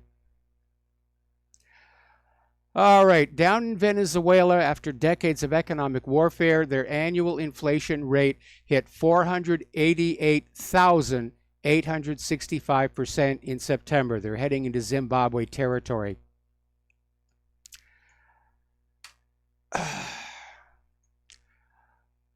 Over in New York City, City Council member Jimmy Van Bramer basically went on to Twitter to brag about ripping up a public sign that basically reminded New Yorkers that illegal immigrants need to be reported to the police.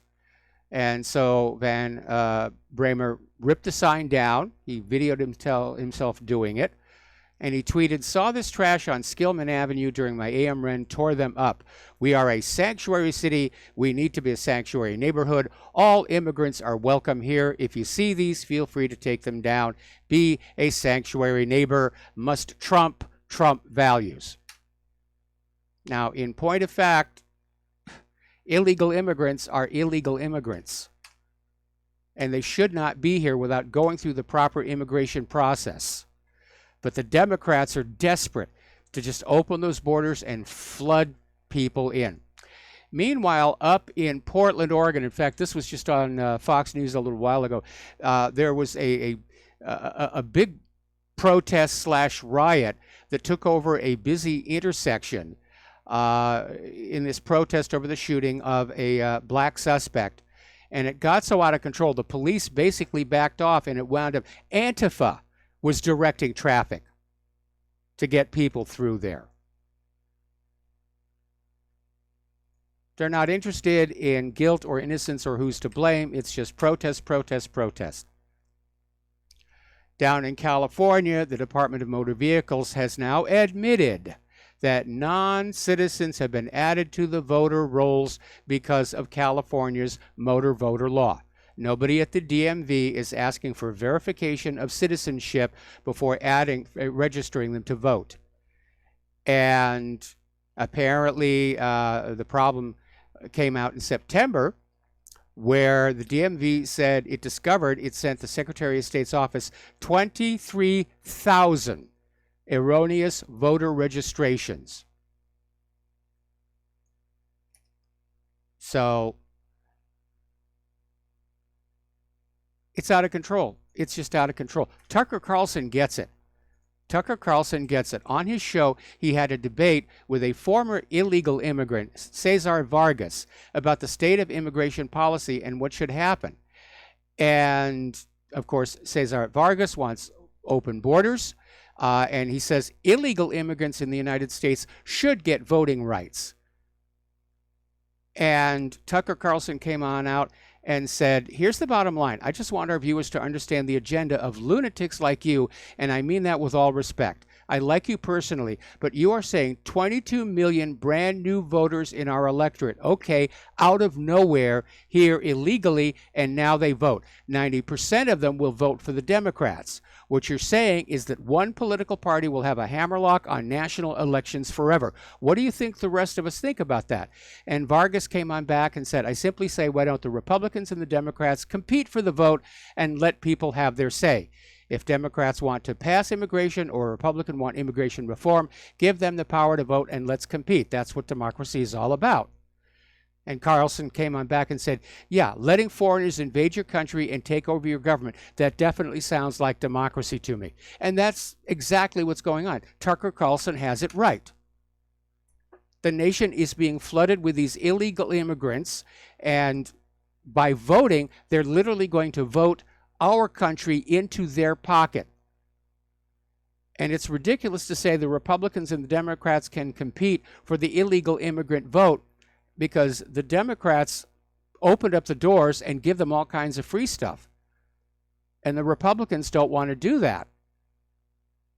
And the illegal immigrants are always going to vote for the party that's going to take stuff away from you and give it to them. 22 million illegal immigrants in this country. That's enough to completely change the outcome of an election. And we know that millions of illegal immigrants voted in 2016 for Hillary Clinton. That should not be allowed to happen. And one of the other areas where Donald Trump really dropped the ball coming into office, he was talking about election integrity, of cleaning up our election system. And yes, his commission ran into all kinds of opposition from the state election boards, proving that they've got something to hide. And then Trump gave up. He surrendered. He waved the white flag. He shut the commission down and said, we'll let the Department of Homeland Security make sure that the electronic voting machines can't be tampered with. And that was the end of it. Trump just threw away his chances for a second term in office, because the people who were rigging the 2016 election, they're going to be back in 2020 trying twice as hard. And Trump has so alienated his support base, especially those of us here in the independent media. We're not going to work as hard as we did the last time. We're just going to say, okay, he did it to himself. Judicial Watch has come on out with new documents obtained from the U.S. Department of State about U.S. aid funding for George Soros' left-wing nonprofit organization in Albania. I'll bet you think George Soros was spending his own money. And the documents deal primarily with the activities of Soros' top operative in Albania, Andrei Dobrushi, the director of Open Society Foundation Albania, who's actively engaged in channeling funding to what Hungarian Prime Minister Viktor Orban called Soros' mercenary army. And the documents show this U.S. grant money flowing through non-governmental organizations that profess to promote civil society.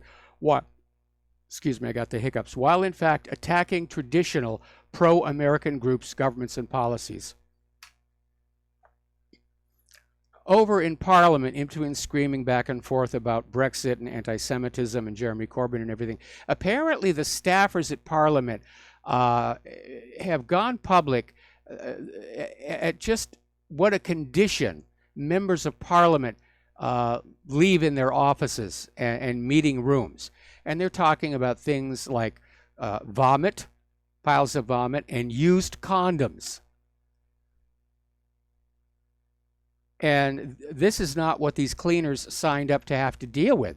They thought they were going to, run the vacuum cleaner and a dusting rag, and that was going to be that. So members of Parliament, who have now been publicly shamed, are going to enact strict new rules about their behavior. I guess clean up after yourself, pick up your own condoms or something. And Commons authorities are considering the introduction of a service agreement that would cover the appropriate use of workspaces in the Houses of Parliament, which I don't think is going to stop anything, but at least it looks good to the masses. Okay, over in Sweden, let's talk political correctness, because there's a lot of, it's just getting sillier and sillier. Over in Sweden, the Church of Sweden is now pushing for a gender-neutral reference to Jesus. And they've chosen the general neutral pronoun hen in reference to Jesus. What, he's a chicken? But they're saying they want to avoid terms like Lord and he in worship services in order to not highlight the fact that God is male, in order to not offend women and the transgendered. Now, the move has triggered a backlash. And traditional Christians are saying this really is a very ridiculous thing to be doing. And I agree, this is so over the top. This is the shark. And right now, I think the Catholics have got bigger problems to deal with than making Jesus gender neutral. We got to take a break for commercials, and we will be right back.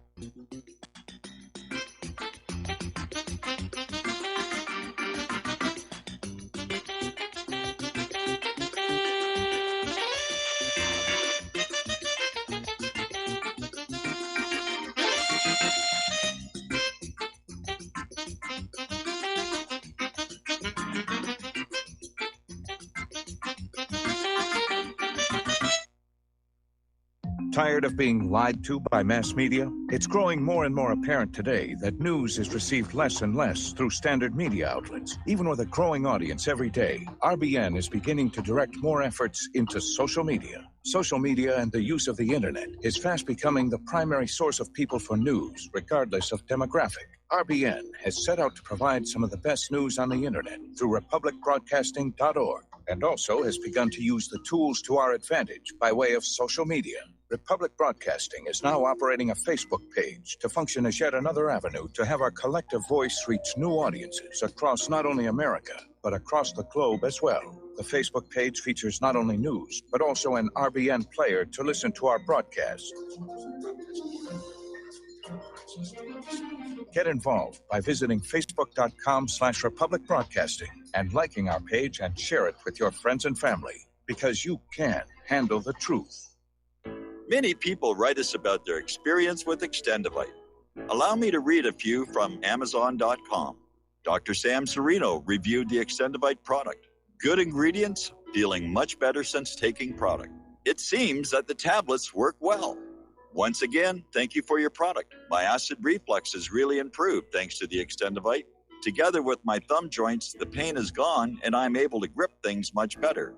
My friend has peripheral arterial disorder and their lower legs were hurting in a red color, but thankfully there has been a significant improvement. Kind regards, Janice. My husband feels a big difference using Extendivite. Thank you. Tell us your story. Get Extendivite today. Call 1-877-928-8822. That's 1-877-928-8822 or visit heartdrop.com. Extend your life with Extendovite. Do you worry a lot? If you're forgetful, nervous, moody, or overwhelmed, chances are you're not protecting yourself from the ravaging effects of stress and anxiety. No matter the cause, ongoing stress and elevated levels of the stress hormone cortisol can rob your memory, your health, your quality of life, and your future. Now you can combat the effects of stress and anxiety while improving your memory and recall at the same time with the dietary supplement Calm and Clever. Studies show that the ingredients in Calm and Clever reduce cortisol by as much as 30% in as little as 1 to 2 weeks and increase your ability to recall facts, names, and numbers in 4 to 12 weeks. Calm and Clever was created by scientist Kurt Hendricks, a principal investigator in 2 NIH-funded studies on Alzheimer's disease. Try Calm and Clever for 2 months. You'll feel the difference. Call 1-800-758-8746 or go to calmandclever.com. Well, they're stealing down on Wall Street and in Washington, too. You know, it makes me wonder, what's a guy on Main Street to do? I've always tried to be an honest, upstanding kind of guy. And I must admit lately, I thought about giving something else a try. Oh, I want to be a pirate. I want to sail the 7 seas. Yeah, I want to be a pirate. And aloha, America. Welcome back to our show here. And we're talking about political correctness here. And again, in Sweden, a Swedish university is investigating a professor for anti-feminism and transphobia. Ooh, what did he do? He said, there are biological differences between men and women. And he's being told, you got to retract your comment. There are no biological differences between men and women. That's just not the way it works anymore. Now, the professor, Gurmund Haslau, he works in neurophysiology at Lund University, and the accusation against him was brought by a student, and he's refusing to back down. He's saying, of course there are biological differences between men and women. He was teaching a course on heritage and environment, and he cited empirical research, which supports the idea that there are differences between men and women which are biologically founded, and therefore genders cannot be regarded as social constructs alone. And the PC people and the liberals just go absolutely wild. Now, here is where things are getting a little bit out of control. Okay, over in Iceland, there's a school that is trying this new, I guess they could say it's experiment. And they have a network of 20 nursery and elementary schools. It's known as the Shali teaching model. And what it is for a certain set period of time during the school day, okay, the boys are made to paint their nails and play with makeup, and the girls are sent outside to climb the trees. Now, everybody wears the same uniform, and they have gender-neutral toys. But once a day, they are basically forced to assume the opposite gender's behaviors, if you will. It's not going to work out. And not just because that professor in Sweden says that there are biological differences between men and women. This was actually tried back in, I think, the 1980s, where there was this experiment where they took a bunch of children, put them in exact matching little jumpsuits, no visual cues about gender whatsoever other than their faces. And there was a whole bunch of gender-neutral toys, and they said, we're going to raise these kids this way, and they'll be free of the traditional gender models. And much to the researchers' disappointment, the girls went on acting like girls, and the boys went on acting like boys. Liberalism is founded on the prime assumption that everything that we think comes in from outside, that we are born with totally blank minds, tabula rasa. And it all goes back to Margaret Mead's coming of age in Samoa, which turned out to be an intellectual hoax. You can't change human nature. Liberalism's failure is they think they can. We're going to take a break for station identification. Back with hour number 3 after these few words.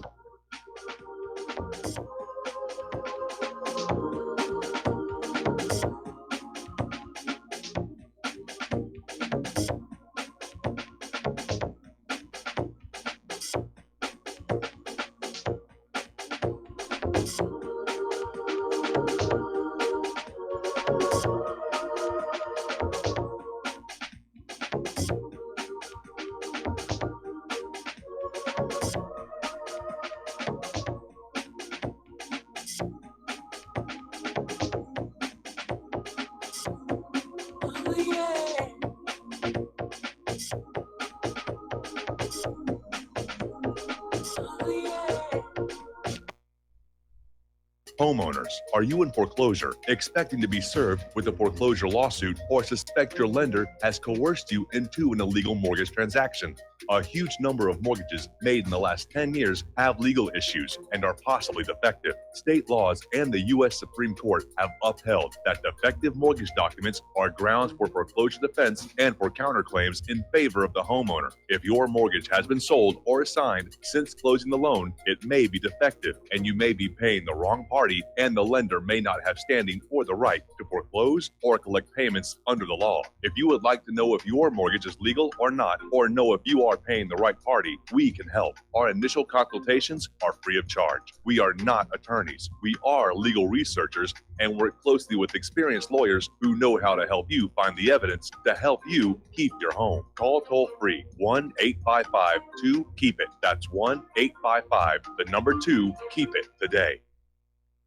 You're listening to the Republic Broadcasting Network, because you can handle the truth.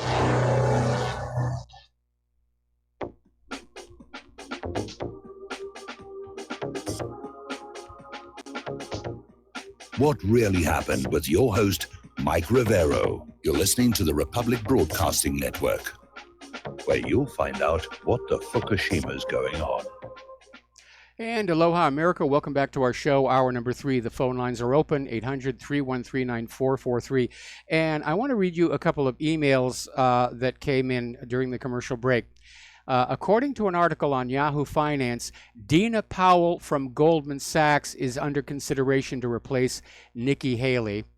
And then I have this other email, the caller questioning the state of the economy. Has he been to the grocery store lately? I'm on Social Security and can barely make ends meet. The economy is on a downward spiral. You and Dustin are right. Okay, so let's talk a little bit about technology. And apparently tech workers in Silicon Valley are starting to realize they have a voice. Now, we know that management of these Silicon Valley companies are feeling their oaths. They're multimillionaires, if not billionaires, and they feel the control they have over the information flow among people. But some of their workers aren't all that happy.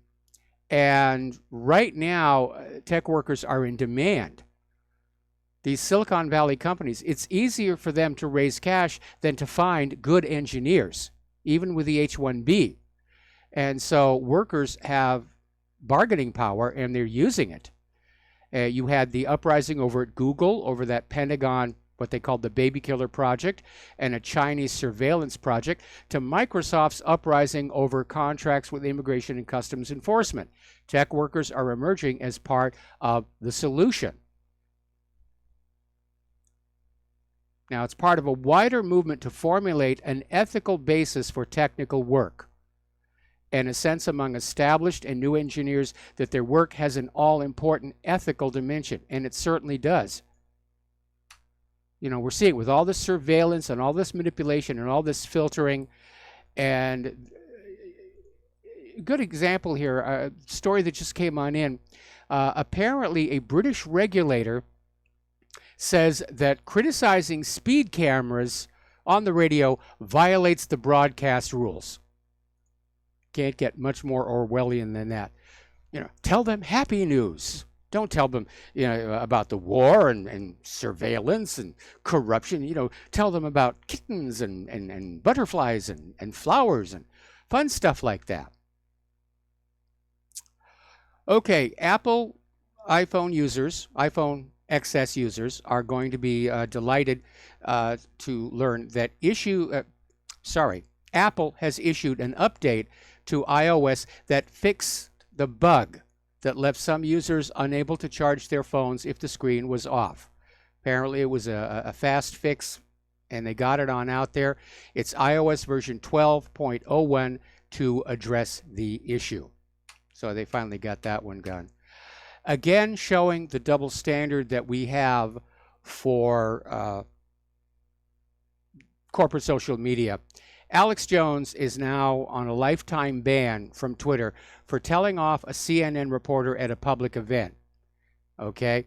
Meanwhile, there's another Twitter user, Annie Shields, who is out there on Twitter setting up a group to follow Jeff Flake around to every restaurant, cafe, store he goes to for the rest of his life and yell at him. And Twitter is apparently fine with that. They're perfectly okay with that. It's amazing.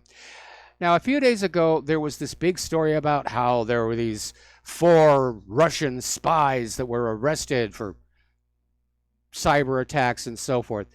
And Russia's Ministry of Foreign Affairs is dismissing the accusations and said the Dutch authorities had overreacted in detaining these 4 Russian officers. And apparently these 4 GRU officers' visits to Holland had been customary. There was nothing clandestine in it. They arrived in full view, and their job was to secure the computer servers used at the Russian embassy. And they weren't trying to hide anything from anyone. They were checked into a hotel. They paid a visit to the embassy. If they'd actually been engaged in espionage, there would have been more precautions. And they were basically detained by Dutch police without any reason or explanations, and were not allowed to contact the embassy. This is just more Russia bashing, getting out of control. Now, if you are using the Safari browser, and if you're on an Apple device, it's almost certain that you are, you've probably noticed that Google is your default search engine. Apparently, Google pays Apple a lot of money to be the default search engine on Safari. Apparently, $9 billion with a B. And over the next year, it could grow up to $12 billion. Now, of course, the reason for that is that the search engines are tracking you. They're gathering marketing data, which in turn is sold to marketing companies for a profit. And right now, Google commands the lion's share of browser traffic. So that's where that is. I noticed the last time I fired up Internet Explorer on this machine, it got a pop-up ad. Wouldn't you really rather be using Google? Well, I don't know. There's been a lot of talk lately about China's violation of intellectual property rights and theft of U.S. technology. And that is a problem. But they are not the only ones. A lot of other countries are trying to acquire our technology to just, to plunder our innovation. And it turns out it's not just other countries, because there's a new documentary out called Bunch of Balloons. I'm sorry, the documentary, that was The Invention. But the documentary is about the U.S. patent system. And it basically tells the story of this family man, Josh Malone, and he came up with an invention that fills 100 water balloons in under a minute. And it was called Bunch of Balloons, and he started a Kickstarter page that raised close to $1 million to get the product perfected and rolling off the assembly lines. Now, he applied for a patent, and then all of a sudden a large corporation had swooped in and stolen his idea before he could get it going. And the subsequent investigation showed how the patent system has become rigged against the solitary inventor and favors those who have money and power. And the patent system has had all these loopholes in it where the patent office can simply say, we have decided to withdraw your patent. And of course, once a patent is invalidated, somebody else comes on in, files a patent on the same thing, and they get it. Usually a very large corporation. And this documentary has interviews with people like former Attorney General Ed Meese, Thomas Massey, who's a congressional representative and is an inventor himself, Antonin Scalia, obviously from before he died, law professor and IP expert Adam Mossoff. And they're basically saying how the system has just been completely corrupted against individual inventors. Individual inventors is what made this country great. People like Edison. I mean, yes, Edison came up with the idea of turning inventing into a business, but he started out as just one guy working on a bench, making little devices that made his job as a telegrapher easier, and then working up eventually to things like the light bulb.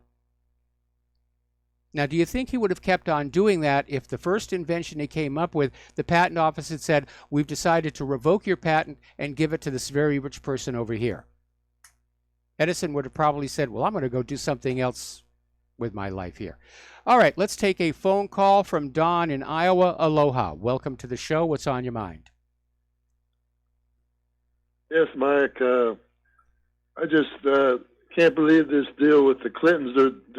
They're charging people money to go and listen to their wonderful conversations. I mean, she could not even, when she was running for president, she couldn't hardly draw flies. I mean, nobody would come to see her. I think this is going to be an epic fail. Charging up to $750 a ticket. Yeah. For these events. I just can't believe what kind of person would pay any money to go listen to them. I mean, it makes no sense. I mean, it just does not compute. I can't believe they're going to actually sell it reveals the amazing ego these two people have, where they're sitting there thinking, all of America wants to come hear us. They all want to come see us. Let's charge them for it.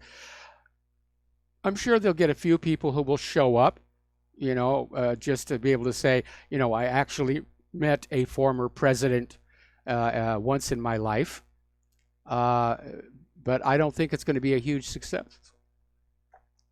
They're running into, the Democrats are running into a lot of disappointments even when Obama went out to California and he couldn't draw very many people. He's supposed to be like a big rock star supposedly, but nobody wants to listen to them anymore. Everybody knows they're just full of bull. Yep. Okay, I'll let you go, Mike. All right, thanks an awful lot. Yeah, I think this is their ego. It's not like they need the money. They're very, very wealthy. They don't need the money. This is just, they want to stay in the public eye. This is all about ego. I think the price of the tickets are excessive, and by the second one of these, I'm sure the price of the tickets will have fallen down to, maybe $5. I have a story here, and it's a little weird, and it begs the question, exactly who are they recruiting for the police departments? Because over in Level Plains, Alabama, not an ordinary police officer, but the chief of police was arrested last week for jerking off in public in an elevator where young children were coming and going. And apparently he was also seen jerking off while walking down the beach behind various teen girls and then filming them shower. This is the chief of police, 44-year-old man. Billy Maurice Driggers was arrested at the police station and charged with 4 counts of disorderly conduct. Who vetted this guy? Who went on out and said, this is somebody we should have as our chief of police? Now, the other day we were talking about the vaccine debate that's raging on and how a lot of vaccines are not safe. So basically, I did a flashback story, and this literally came out from the World Health Organization and the United Nations admitting that an outbreak of polio in Syria was caused by the polio vaccine. This happened back in 2017. And again, the issue is with the attenuated pathogen vaccines. where the theory is they take the polio virus, they slap the heck out of it, they knock it silly, then they put it in the syringe with a bunch of things to annoy your body to produce the immune response. But there have been previous cases where attenuated pathogens, once they're in the body, revert to full potency. And here we have the United Nations, the World Health Organization, saying, yeah, it does happen. The polio vaccination campaign caused an outbreak of polio. Not getting near me with that needle here. Now, apparently, the United States Supreme Court has rejected appeals of this opinion striking down an Obama-era global warming rule. And the ruling had to do with hydrofluorocarbons, which is a greenhouse gas. And the ruling they struck down was actually written by Brett Kavanaugh. And apparently, the Supreme Court has made the decision to not rehear the case before Kavanaugh joins the court. Well, apparently he showed up today, and he's getting ready to hear some high-profile cases. Now, I mentioned this story a little bit earlier in the program. Out in California, there is a company called Iron Ox, and it's going to be America's first all-robot farm. And it replaces all the human workers with intelligent machines. And the stated goal is to improve labor shortages and pressure to produce crops by using artificial intelligence and heavy machinery. And they launched it last week, and they're hoping it's going to remake the industry. Apparently, there's actually a labor shortage on these farms, which is funny because all the open borders people were assuring us the illegal immigrants would be just happy to pick those crops. I guess not. Easier to sit home, collect welfare. So they're claiming this robot farm will grow 30 times more produce than traditional farms, which sounds really good if they can make it work. But the downside is they'll exhaust the soil that much sooner. And of course, the question for me is going to be, is this farm producing regular organic natural crops or GMO? It's probably going to be GMO. There is now a new space race, and this space race is not to put the first man into space or the first woman into space, but the first paying passenger. And Richard Branson has announced that Virgin Galactic will be in space within weeks. Apparently, they've been keeping their progress very close to their chest, but they're saying that the first trip into space itself is tantalizingly close. And then he himself is planning to take the ride into space sometime in the coming months. And there is basically a race between Branson's Virgin Galactic and Amazon CEO Jeff Bezos' Blue Origin to get those first fare-paying passengers into space. Now, Branson has been investing in space travel since 2004 and was initially expected to go to space himself before April of this year. But I guess they held off on that one. But I'll tell you, Rutan has designed some absolutely beautiful aircraft and spacecraft. They're aesthetically very pleasing here. So let's talk a little bit about human-caused global warming. The United Nations and the IPCC came out with the usual scary report saying that if we don't turn the climate around in 12 years, we're doomed, doomed, doomed, doomed, doomed. And as I pointed out yesterday, we get these doomsayers every once in a while. Remember back in 2000, snowfalls are a thing of the past. Well, tell that to the people in the Upper Peninsula right now. So Jerry Brown is out there saying the world must radically change to totally renewable energy, which I think is not a bad idea, but the fear-mongering is not the best way to go about it. And there's also the other embarrassing fact that all of these liberals out there saying we've got to end petroleum, we've got to do this, they haven't come up with a working substitute. Solar cells are still very inefficient, although I'm glad to see people are using those. The windmills have turned out to be a repeat disaster. They're not holding up to the wear and tear. But just coming on out and fear-mongering isn't going to solve the problem. And I'll tell you how weird it gets. According to this story out of Investment Watch blog, the United Nations report on global warming is calling for a $240 per gallon tax on gas to discourage us all from driving around. Actually, it's going to keep us from getting to work or getting to school. We're going to become prisoners in our own house.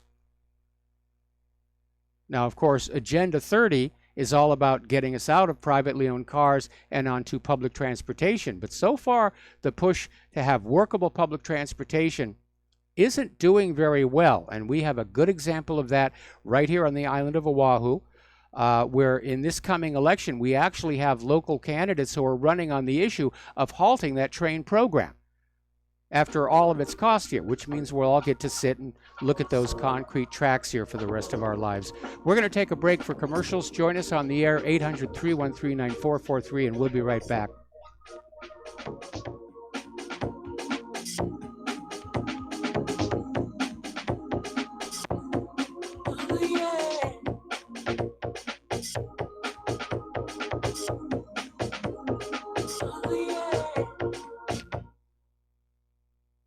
Extendivite is more than just a heart tonic. Most basic diseases are caused by yeast in the gut and metals in the liver, and we all have a bit of both.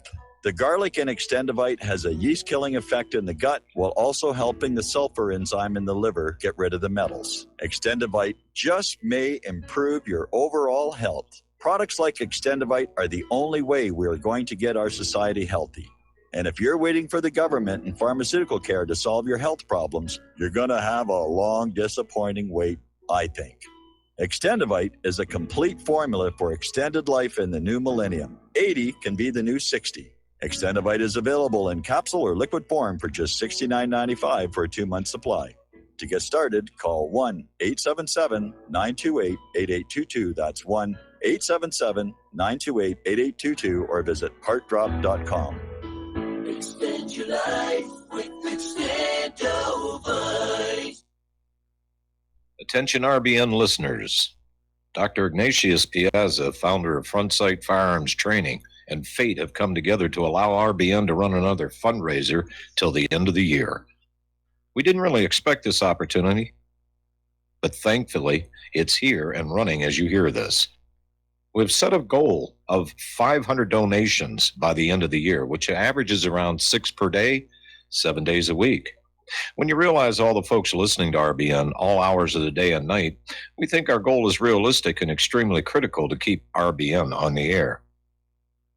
If everybody listening will seriously assess their ability with firearms and then take advantage of this opportunity, we feel our goal is very conservative.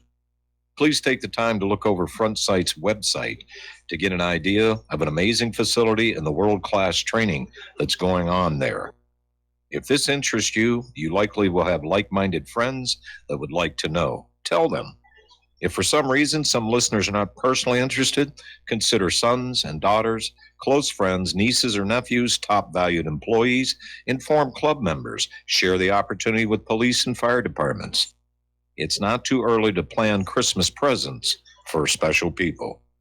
This fundraiser has come at an extremely critical time for RBN because the dire need for equipment upgrades. We're running on the spare tire currently with no money to fix a flat, and the fuel gauge is bouncing on E. This is one of the most valuable ways you can help RBN financially because you get Commander lifetime membership value that is 50 times your donation and can be passed on forever. How many times during life do you get to leave a legacy? See more details and contact info on our webpage, republicbroadcasting.org, and thank you. We will not go down in the night without a fight. You can burn up our mosques and our homes and our schools, but our spirit will never die. We will not go down in Gaza tonight. And aloha, America. Welcome back to the show. So we're looking at this latest IPCC report coming out of the United Nations. And it's basically a document that is written to scare and shock. It's life or death. We're down to the last 12 years. We've got to do it now. And I think the desperation is obvious. We're going into a very early and what looks to be a very hard winter. And people have been hearing all of this stuff from the human-caused global warming people about snowfalls are a thing of the past and the world is warming. And they see winter after winter after winter, it's getting colder.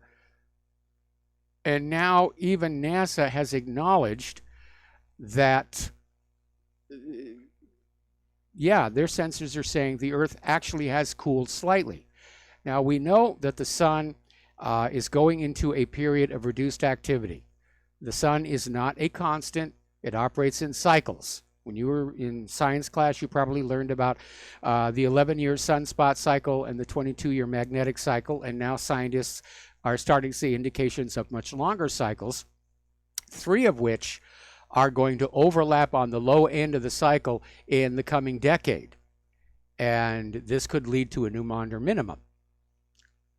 But the United Nations has basically bet their future global government on scaring you with global warming so that you will say, oh, yes, Mr. UN, we'll stop using fossil fuel. We'll use ethanol in our car, even though it's wrecking the car. Just save us, save us, save us. I don't know that they're getting a lot of traction from this. And there's a lot of propaganda just coming right on out now. They're really cranking it up, and I think they're trying to beat the winter. Over at the Daily Mail, they had a headline story, for every degree the globe warms, 2% more people will have mental health issues, according to new research. Over at my ClimateGate section, I actually have a page, a list of everything that's been blamed on global warming. You know, more prostitution, less prostitution. And this one, again, jumps the shark. This was over at the Huffington Post on how ISIS is being helped by climate change. If you don't work to fight climate change, then you're obviously with ISIS. And, global warming really stimulated the rise of the Islamic State. No, it didn't. It was U.S. money. It's amazing. Now, the other day we were talking about how this database, which is the go-to database for global temperatures, had never, ever been audited. And when it was finally audited, and this was done as part of a PhD thesis, it was found to be just riddled with errors and outlandish data to the point where it was declared it's really useless for anything. It looks good, but it's just not there. It's not accurate. And it turns out that this data set, the HAD-CRUT, is a collaboration of the Met Office's Hadley Center and the Climatic Research Unit at the University of East Anglia. And if you will remember, that Climate Research Unit at the University of East Anglia was where we had the ClimateGate leak, where somebody leaked out internal emails and computer code, source code, that showed when temperatures stopped rising in the late 1990s, they made the decision to fudge the data to keep the temperatures looking like they were going up, to keep pushing that agenda. And that's where the phrase hide the decline came from. And people just all over the world were looking at all of this stuff about the global warming movement and realizing the data wasn't there. It was all just propaganda and fear-mongering. So, and they were doing ridiculous correlations. Things that really didn't correlate with each other were being used to sell the idea of global warming. was a story that came out here from the Pastafarians.org. That's the Church of the Flying Spaghetti Monster, basically saying that as the number of pirates in the world have decreased, global temperatures have gone up.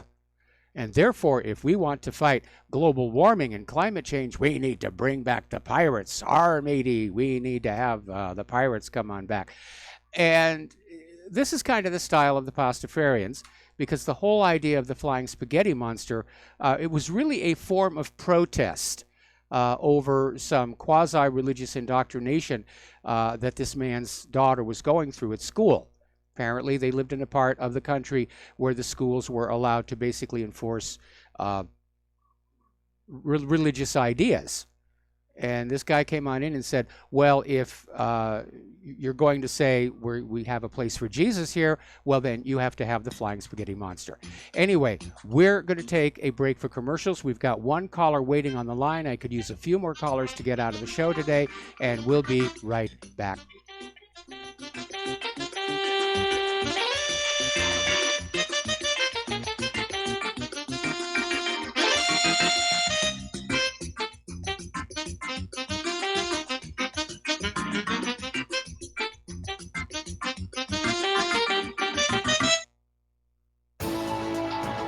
You are tuned in to the Republic Broadcasting Network.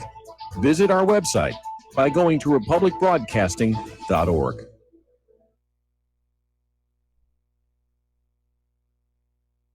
I'm getting older and noticing that my body just doesn't work as well as it used to. So I like to keep fit as possible by hitting the gym a few times a week. Recently, I started having a nagging bicep pain, and it got so bad I couldn't even lift the weights. When I was complaining about it to a friend, he told me about Angioprim. He said chelation helps remove toxins, heavy metals, and cholesterol in veins and arteries that may cause blockages. You know, after just 1 week of taking Angioprim, the pain was gone, and now I'm back in the gym full strength. Scientific research proves the active ingredient in Angioprim has superior oral chelation action that helps promote cardiovascular health. So to learn more, go to angioprim.com. That's ANGIOPRIM.com, or talk to a trained consultant. Call Angioprim toll-free at 877-882-7221. You'll feel better with more energy. Call 877-882-7221 or go to the website angioprim.com.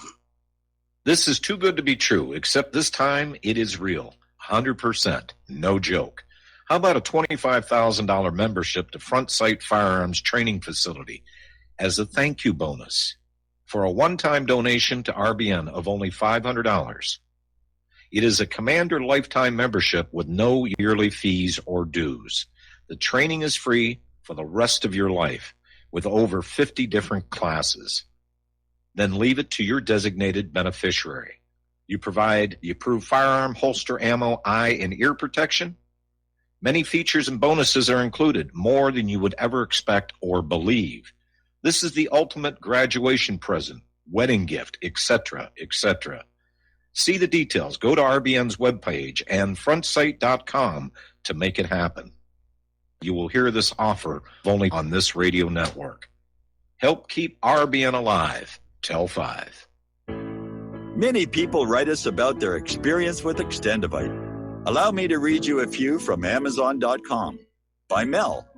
Great product. My husband and father-in-law use it regularly. Both my husband and father-in-law have had significant change in their blood pressure and overall health. By Amazon customers. It works for me. Returned to buy the tincture and the capsules as they were on sale during February. Unlike some other products, this one worked for blood pressure and occasional irregular heartbeat. Extendivite produced noticeable results after just 2 bottles, a 4-month supply. I take Extendivite 3 times a day, every day. I think the supplement has helped with my increased fitness regime and to lower my blood pressure. Tell us your story. Get Extendivite today. Call 1-877-928-8822 or visit heartdrop.com. Extend your life with Extendivite.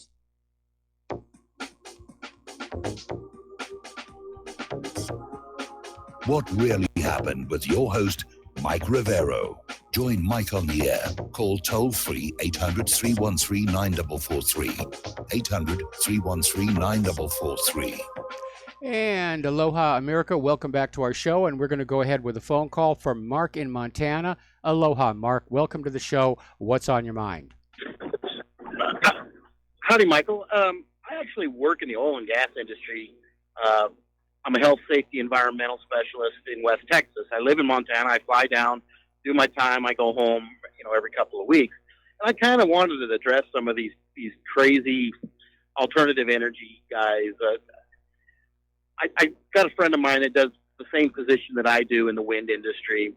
He tells me it takes almost 45 years to recoup the amount of energy that it takes to build one windmill, because the amount of energy that to build the carbon fiber blades, to transport them, they drive these things a couple hundred miles, the cement and all the aluminum and the carbon fibers, and it's not something that right now is viable. And the only reason that industry has survived is the Obama administration and the Bush administrations dumped a lot of money for subsidies to these guys.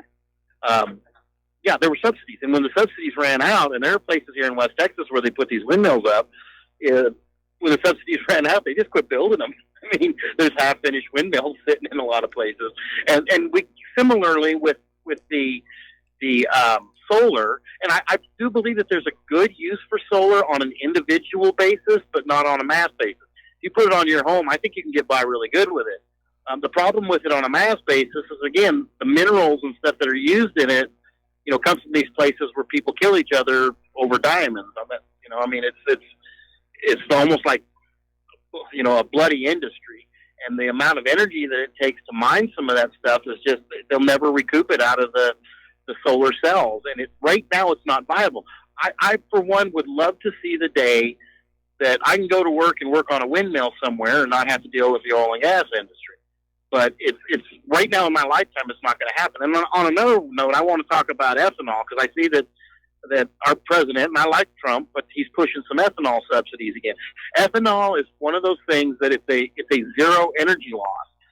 It takes 10 units of energy to produce 9 units of ethanol. Yes. So we're losing energy on it, and we're taking land that we could be making food on and using it to convert to energy when the energy is right below the ground. And I will tell you a story. I had a friend that worked in North Africa, and he, in Chad specifically, and he specifically blames the ethanol boom for the Arab Spring in Chad, not all over, but in Chad, because the cost of food we had a drastic increase in the cost of food right around the time that the ethanol really started being mandated into the gasoline.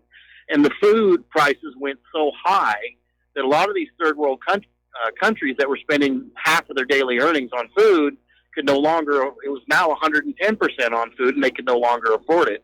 And he specifically blames that on the ethanol industry and some of the crap that Bob Dole from Kansas pushed back in the day. So I just wanted to toss my 2 cents in on it. I'm not an expert. I just see the industry from the inside, and I really like to look at things objectively. And for now, we're stuck with it, guys. We're just going to have to embrace the oil and gas industry. I realize that my bosses are not exactly the nicest people on the face of the earth, but right now, American society could not exist without it, or Western civilization couldn't exist without it.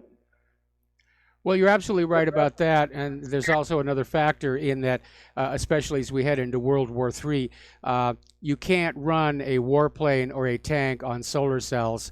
Oil really is the lifeblood of conventional warfare, which maybe it would be a blessing if it did run out.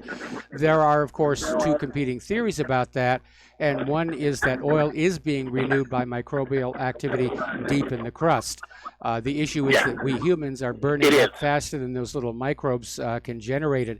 As far as the windmills, when you start subsidizing something rather than insisting it stand on its own, you're going to be headed for disaster. I remember the crash of Solyndra, who were going to make these solar cells, and that never worked out. These giant windmills, which, by the way, chop up birds. And because where do they put up the windmills? Where the wind is. Where are the birds? Riding the wind to save energy. And so there's been a big problem with bird strike on these units. But these windmills and turbines were supposed to last for 25 years, and they started failing after only 5.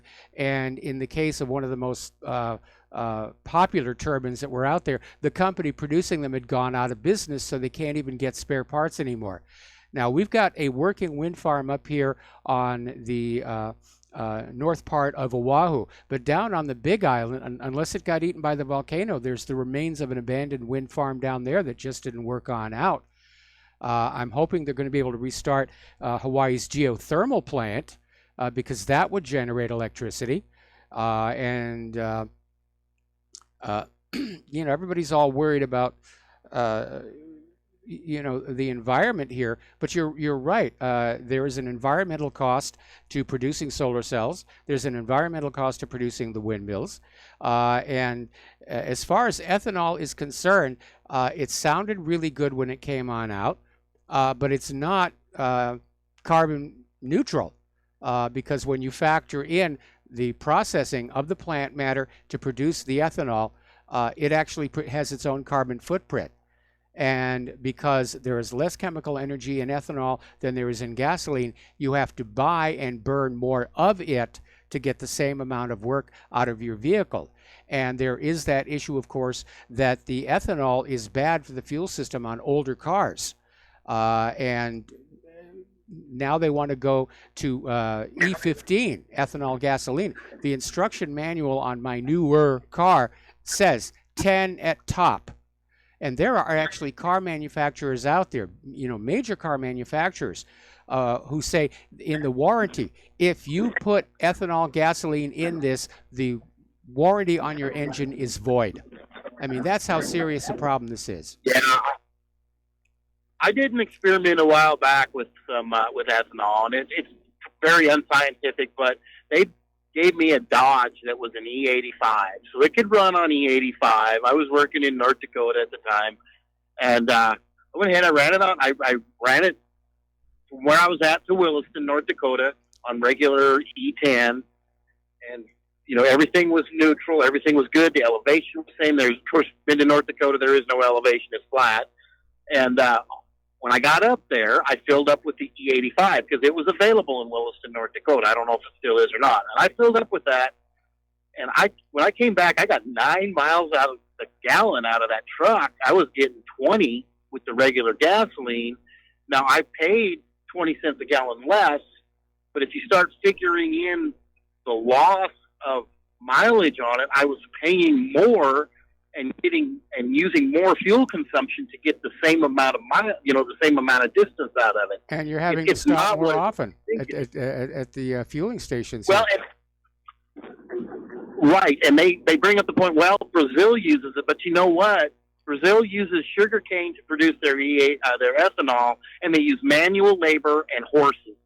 So there is no energy loss producing the ethanol because it's I don't want to say slave labor, but you know, it's manual labor. They're not using automation like we use here in the United States. So again, guys, I know people are really down on this industry, but you got to understand, from the roads that you drive on to the clothes that you wear to the plastics and stuff in your car to the filters for kidney transplant people, it's all gasoline. It's all petroleum. We're going to have to deal with it for a while. I would love to see a substitute, but right now there's just nothing out there that can do it right now. Yeah, I'm not seeing anything on the horizon, and that's, you know, that's the big problem. You've got all these people standing up like Governor Jerry Brown and saying we must have alternative energy. What are you thinking, Jerry? We're going to drive a pipe down into the Yellowstone supervolcano and set up a geothermal plant for the United States there? Technically right, possible. And I think that we're going to have to face reality, and I'm not a fan of nuclear. I don't like nuclear. I don't want nuclear in my background or in my backyard. But, you know, with nuclear, it's decent if there's safeguards put in. I'm not sure I trust General Electric to be building my nuclear reactors after, you know, Fukushima. But I think there's a combination. One of the other things, I'll tell you right now, out here in West Texas, most of the natural gas is being burned off. We're just burning it. Yeah. Right on the site. They put up a big thing called a matchstick and burn it. because people are so anti-pipeline, and the car companies will not put out, the propane or the natural gas running vehicles, and it's just being wasted. It's a wasted energy resource. Yes. People need to be more friendly towards that stuff, So anyhow, I just want to throw my 2 cents in, Michael, and I'm an avid listener, and I think tonight I'll go ahead and donate a little bit of money to you guys. I know you're running on an empty budget. So. Yeah, we are. Thank you very much for the donation and for the kind words. And, we ought to look at fusion power. A lot of places are tantalizingly close to actually making it workable and practical. It doesn't have anywhere near the downside or toxic waste products of fission reactors or thorium cycle reactors. And if the U.S. government, instead of trying to invade all these other oil-producing nations, had invested that same money in thorium cycle reactors or fusion reactors, we would have a technology the rest of the world would be beating on our doors to buy. It's another example of short-sightedness.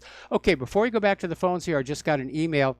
I'm reminded of an experiment years ago that put a little boy and a little girl in a room with a baby carriage. The girl took the baby doll out of the carriage and played with it. The boy turned the buggy upside down and started to take the wheels off. Boys will be boys and girls will be girls. Okay, Jeff in Michigan, aloha. Welcome to the show. What's on your mind? Wow, I'm just really upset with all this idiocy sweeping our country today. And, I agree. Specifically the politicians and, the mainstream media. You listen to them and then you listen to the alternative media. And it's like, well, what's the answer to this? Because there's insanity sweeping this country. What do you think the answer is to this? Absolutely. And I don't know if it's all the antidepressants that are out there. And we've reached a point now where there's so many antidepressants out there that even people who don't take antidepressants are being exposed to them through the drinking water. Yeah, well, I'm not really so concerned about that because I drink the water, and it's just like this political stuff that's going on in this country. I mean, when will it be enough that we put these people in their place before they just totally destroy our country? When will it be enough? I don't know, but again, I don't advocate a violent overthrow or a revolution. I still think it's tearing itself apart. And legalities involved. Yeah, I understand that. I think the government is tearing itself apart, and I think we got a window into that process during the Kavanaugh hearings. Anyway, listen, I'm going to let you go. All of a sudden, the phone lines are loaded up, and I'm going to try to get to everybody before the end of the program. So let's switch over to James in South Carolina. Thank you so much. It was obviously too delicate a subject to converse with you. Okay, James in South Carolina, are you there?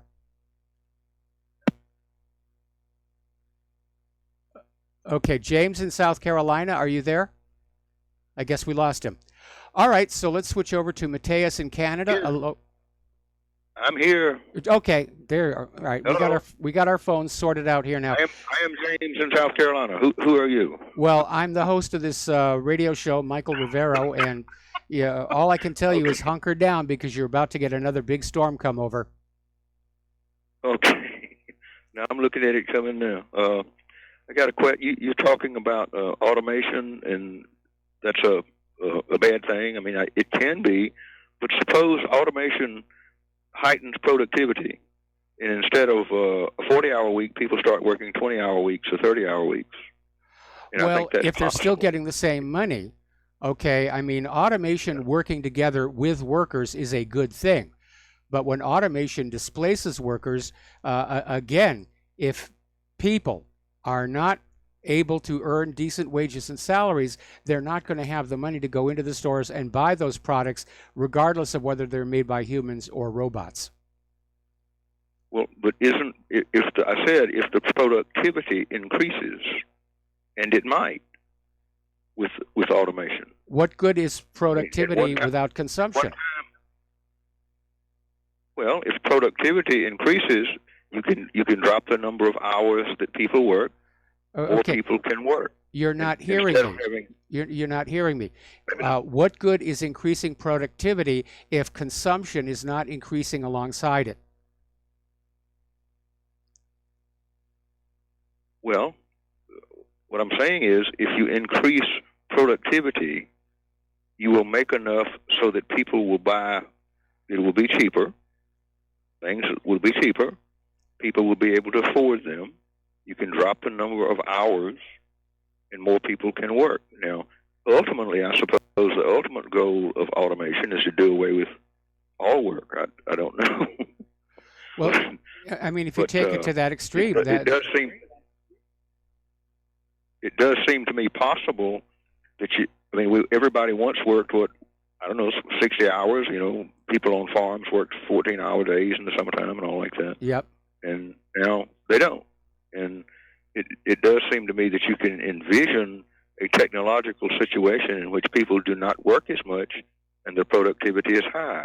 If you have a situation with the printers, the 3D printers or something like that, at some point such things will be around and people can make what they need. You can envision technological solutions so that adept people, anyway, can create what they need themselves. Well, it seems to me. There are all kinds of technological possibilities out there, and they're all very alluring, but we have to also weigh in the economic and sociological impacts of bringing those technologies forward. There's lots of things that we can be doing or can do. We have to ask, should we do them? Is it really going to be better for the general population if we move forward in this direction? And again, I get back to that same thing. If ordinary people are not allowed to earn decent wages and salaries, they're not going to go into the shopping malls, they're not going to buy the products that are being made by the robots, and all that increased productivity is going to be totally meaningless because it's all going to wind up in a landfill. Look at all the shopping malls that have closed across the United States. Look at all the iconic retailers that have vanished or are in the process of vanishing. The economy is very much unbalanced. And I love the idea of automation, working together with people, but we have to get people back to work. We have to find some way of creating a new industry of some kind that people are going to get involved with. Anyway, James, I got to let you go. We got to take a break for commercial. Thank you, Michael. All right. And I'm going to apologize right now. I'm probably not going to be able to get to all the callers waiting on the line, but we'll give it our best shot when we come back.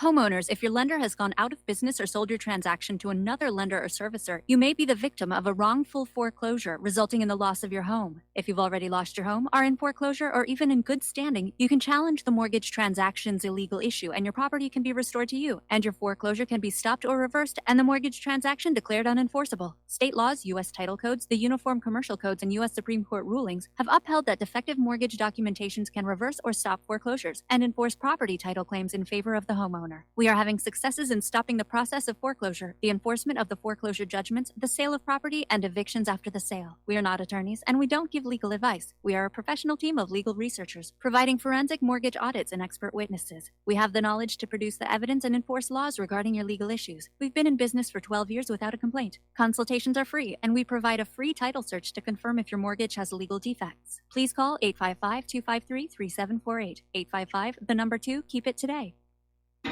Without the right accessories, any guy can be off the mark. Whether you've invested thousands in your arsenal or you own a single trusted firearm, a visit to AROutfitting.com is in order. It's one of the finest online selections of tactical optics and AR parts and add-ons, like EOTech, quick target acquisition with no peripheral loss. Browse the full range of Nikon scopes and binoculars. AROutfitting.com can illuminate your world with Streamlight gun-mounted lights from keychain to large handhelds up to 1,100 lumens. Find some stability with Battenfield Tactical Bipods. AirOutfitting.com has CMMG gun parts, barrels, assemblies, handguards, part kits, and more, plus mag-full clips and magazines. I know I've got you excited, so take a breath Head to aroutfitting.com. The site's super easy to navigate and features a ton of technical info, including links to manuals. We also welcome vendor and manufacturer inquiries. Remember, if you don't see it, we can get it at aroutfitting.com. The First Amendment in the Bill of Rights limits the government's power by ensuring the freedom of speech and preserving the rights of the people. Every day that passes, our rights gradually slip away. It's time to take a stand and let the government know we're tired of losing our rights. LibertyStickers.com will allow you to express your rights and allow millions of people to see you stand up for what you believe in. LibertyStickers.com carries the largest selection of bumper stickers online, ranging from political to humorous, and is your #1 source for Ron Paul for President stickers. As always, you can find your favorite stickers that protest the war and the president. Don't see what you're looking for? Liberty Stickers will custom make stickers that will let you get your message across for all Americans to see. Go to LibertyStickers.com and see pre-made stickers that will get everyone talking. That's LibertyStickers.com or call 877-873-9626. Liberty Stickers, the world's most dangerous stickers. We will not go down in the night without a fight. You can burn up our mosques and our homes and our schools, but our spirit will never die. We will not go down in Gaza tonight. Women and children And aloha, America. Welcome back to our show. Last segment of our program today here. And I'm not going to be able to get to all the callers. Let's start with Mateus in Canada. Mateus, what's on your mind? Okay, how about I just go through point form of some things and I'll hang up and we can discuss them some other time. Okay. True News is he's a Christian, but other than that, it sounds like your show. So great place, especially for someone of the faith. His take on the Kavanaugh is that it's largely about abortion. That the liberals are afraid when Kavanaugh gets in, there's a possibility of abortion laws being affected one day.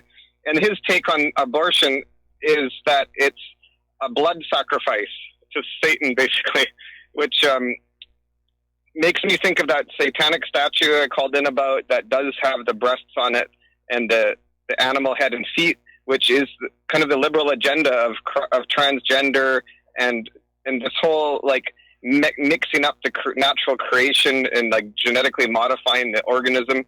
And then it makes me think of this Jewish tradition of circumcision and then sucking the blood with the mouth of the baby penis. That's some strange combination of a blood ritual and pedophilia mixed together. And then I had an epiphany the other day that, wait a second, the church is like a gay club. It just all made sense all of a sudden because there's this, the gays were not allowed to be out of the closet in the past.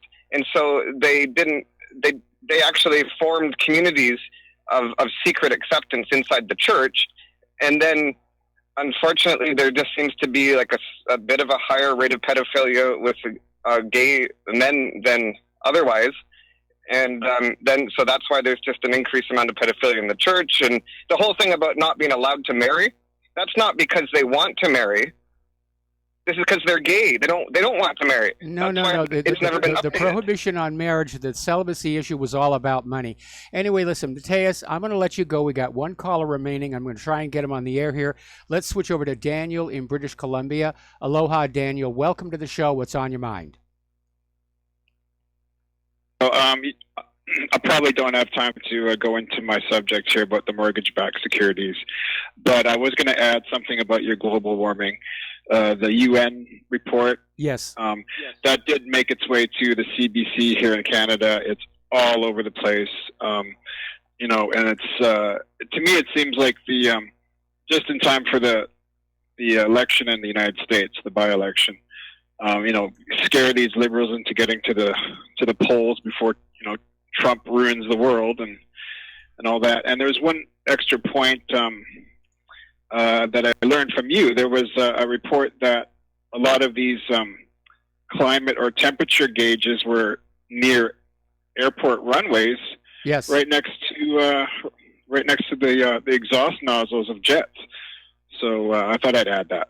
Yeah, well, I have that in my article on ClimateGate as well, and yeah, it's you're right. This may be timed to the midterm elections to try and grab global warming as an election issue, because the Democrats don't have a whole heck of a lot else to run on. So thank you very much for the phone call. We're going to let you go, and we should be coming up here on our closing music right about now. There it is. So please stay tuned for John Stadmiller. I'm sure he's got lots of interesting things to share with you. And please take what you learn here, share it with everybody that you know, talk to them, email them, fax them if you need to. Social media is just totally worthless for anything except cute kitten videos. And please donate to Republic Broadcasting. Please donate to whatreallyhappened.com. We'll be back tomorrow. Aloha, America. This is too good to be true, except this time it is real. 100%. No joke.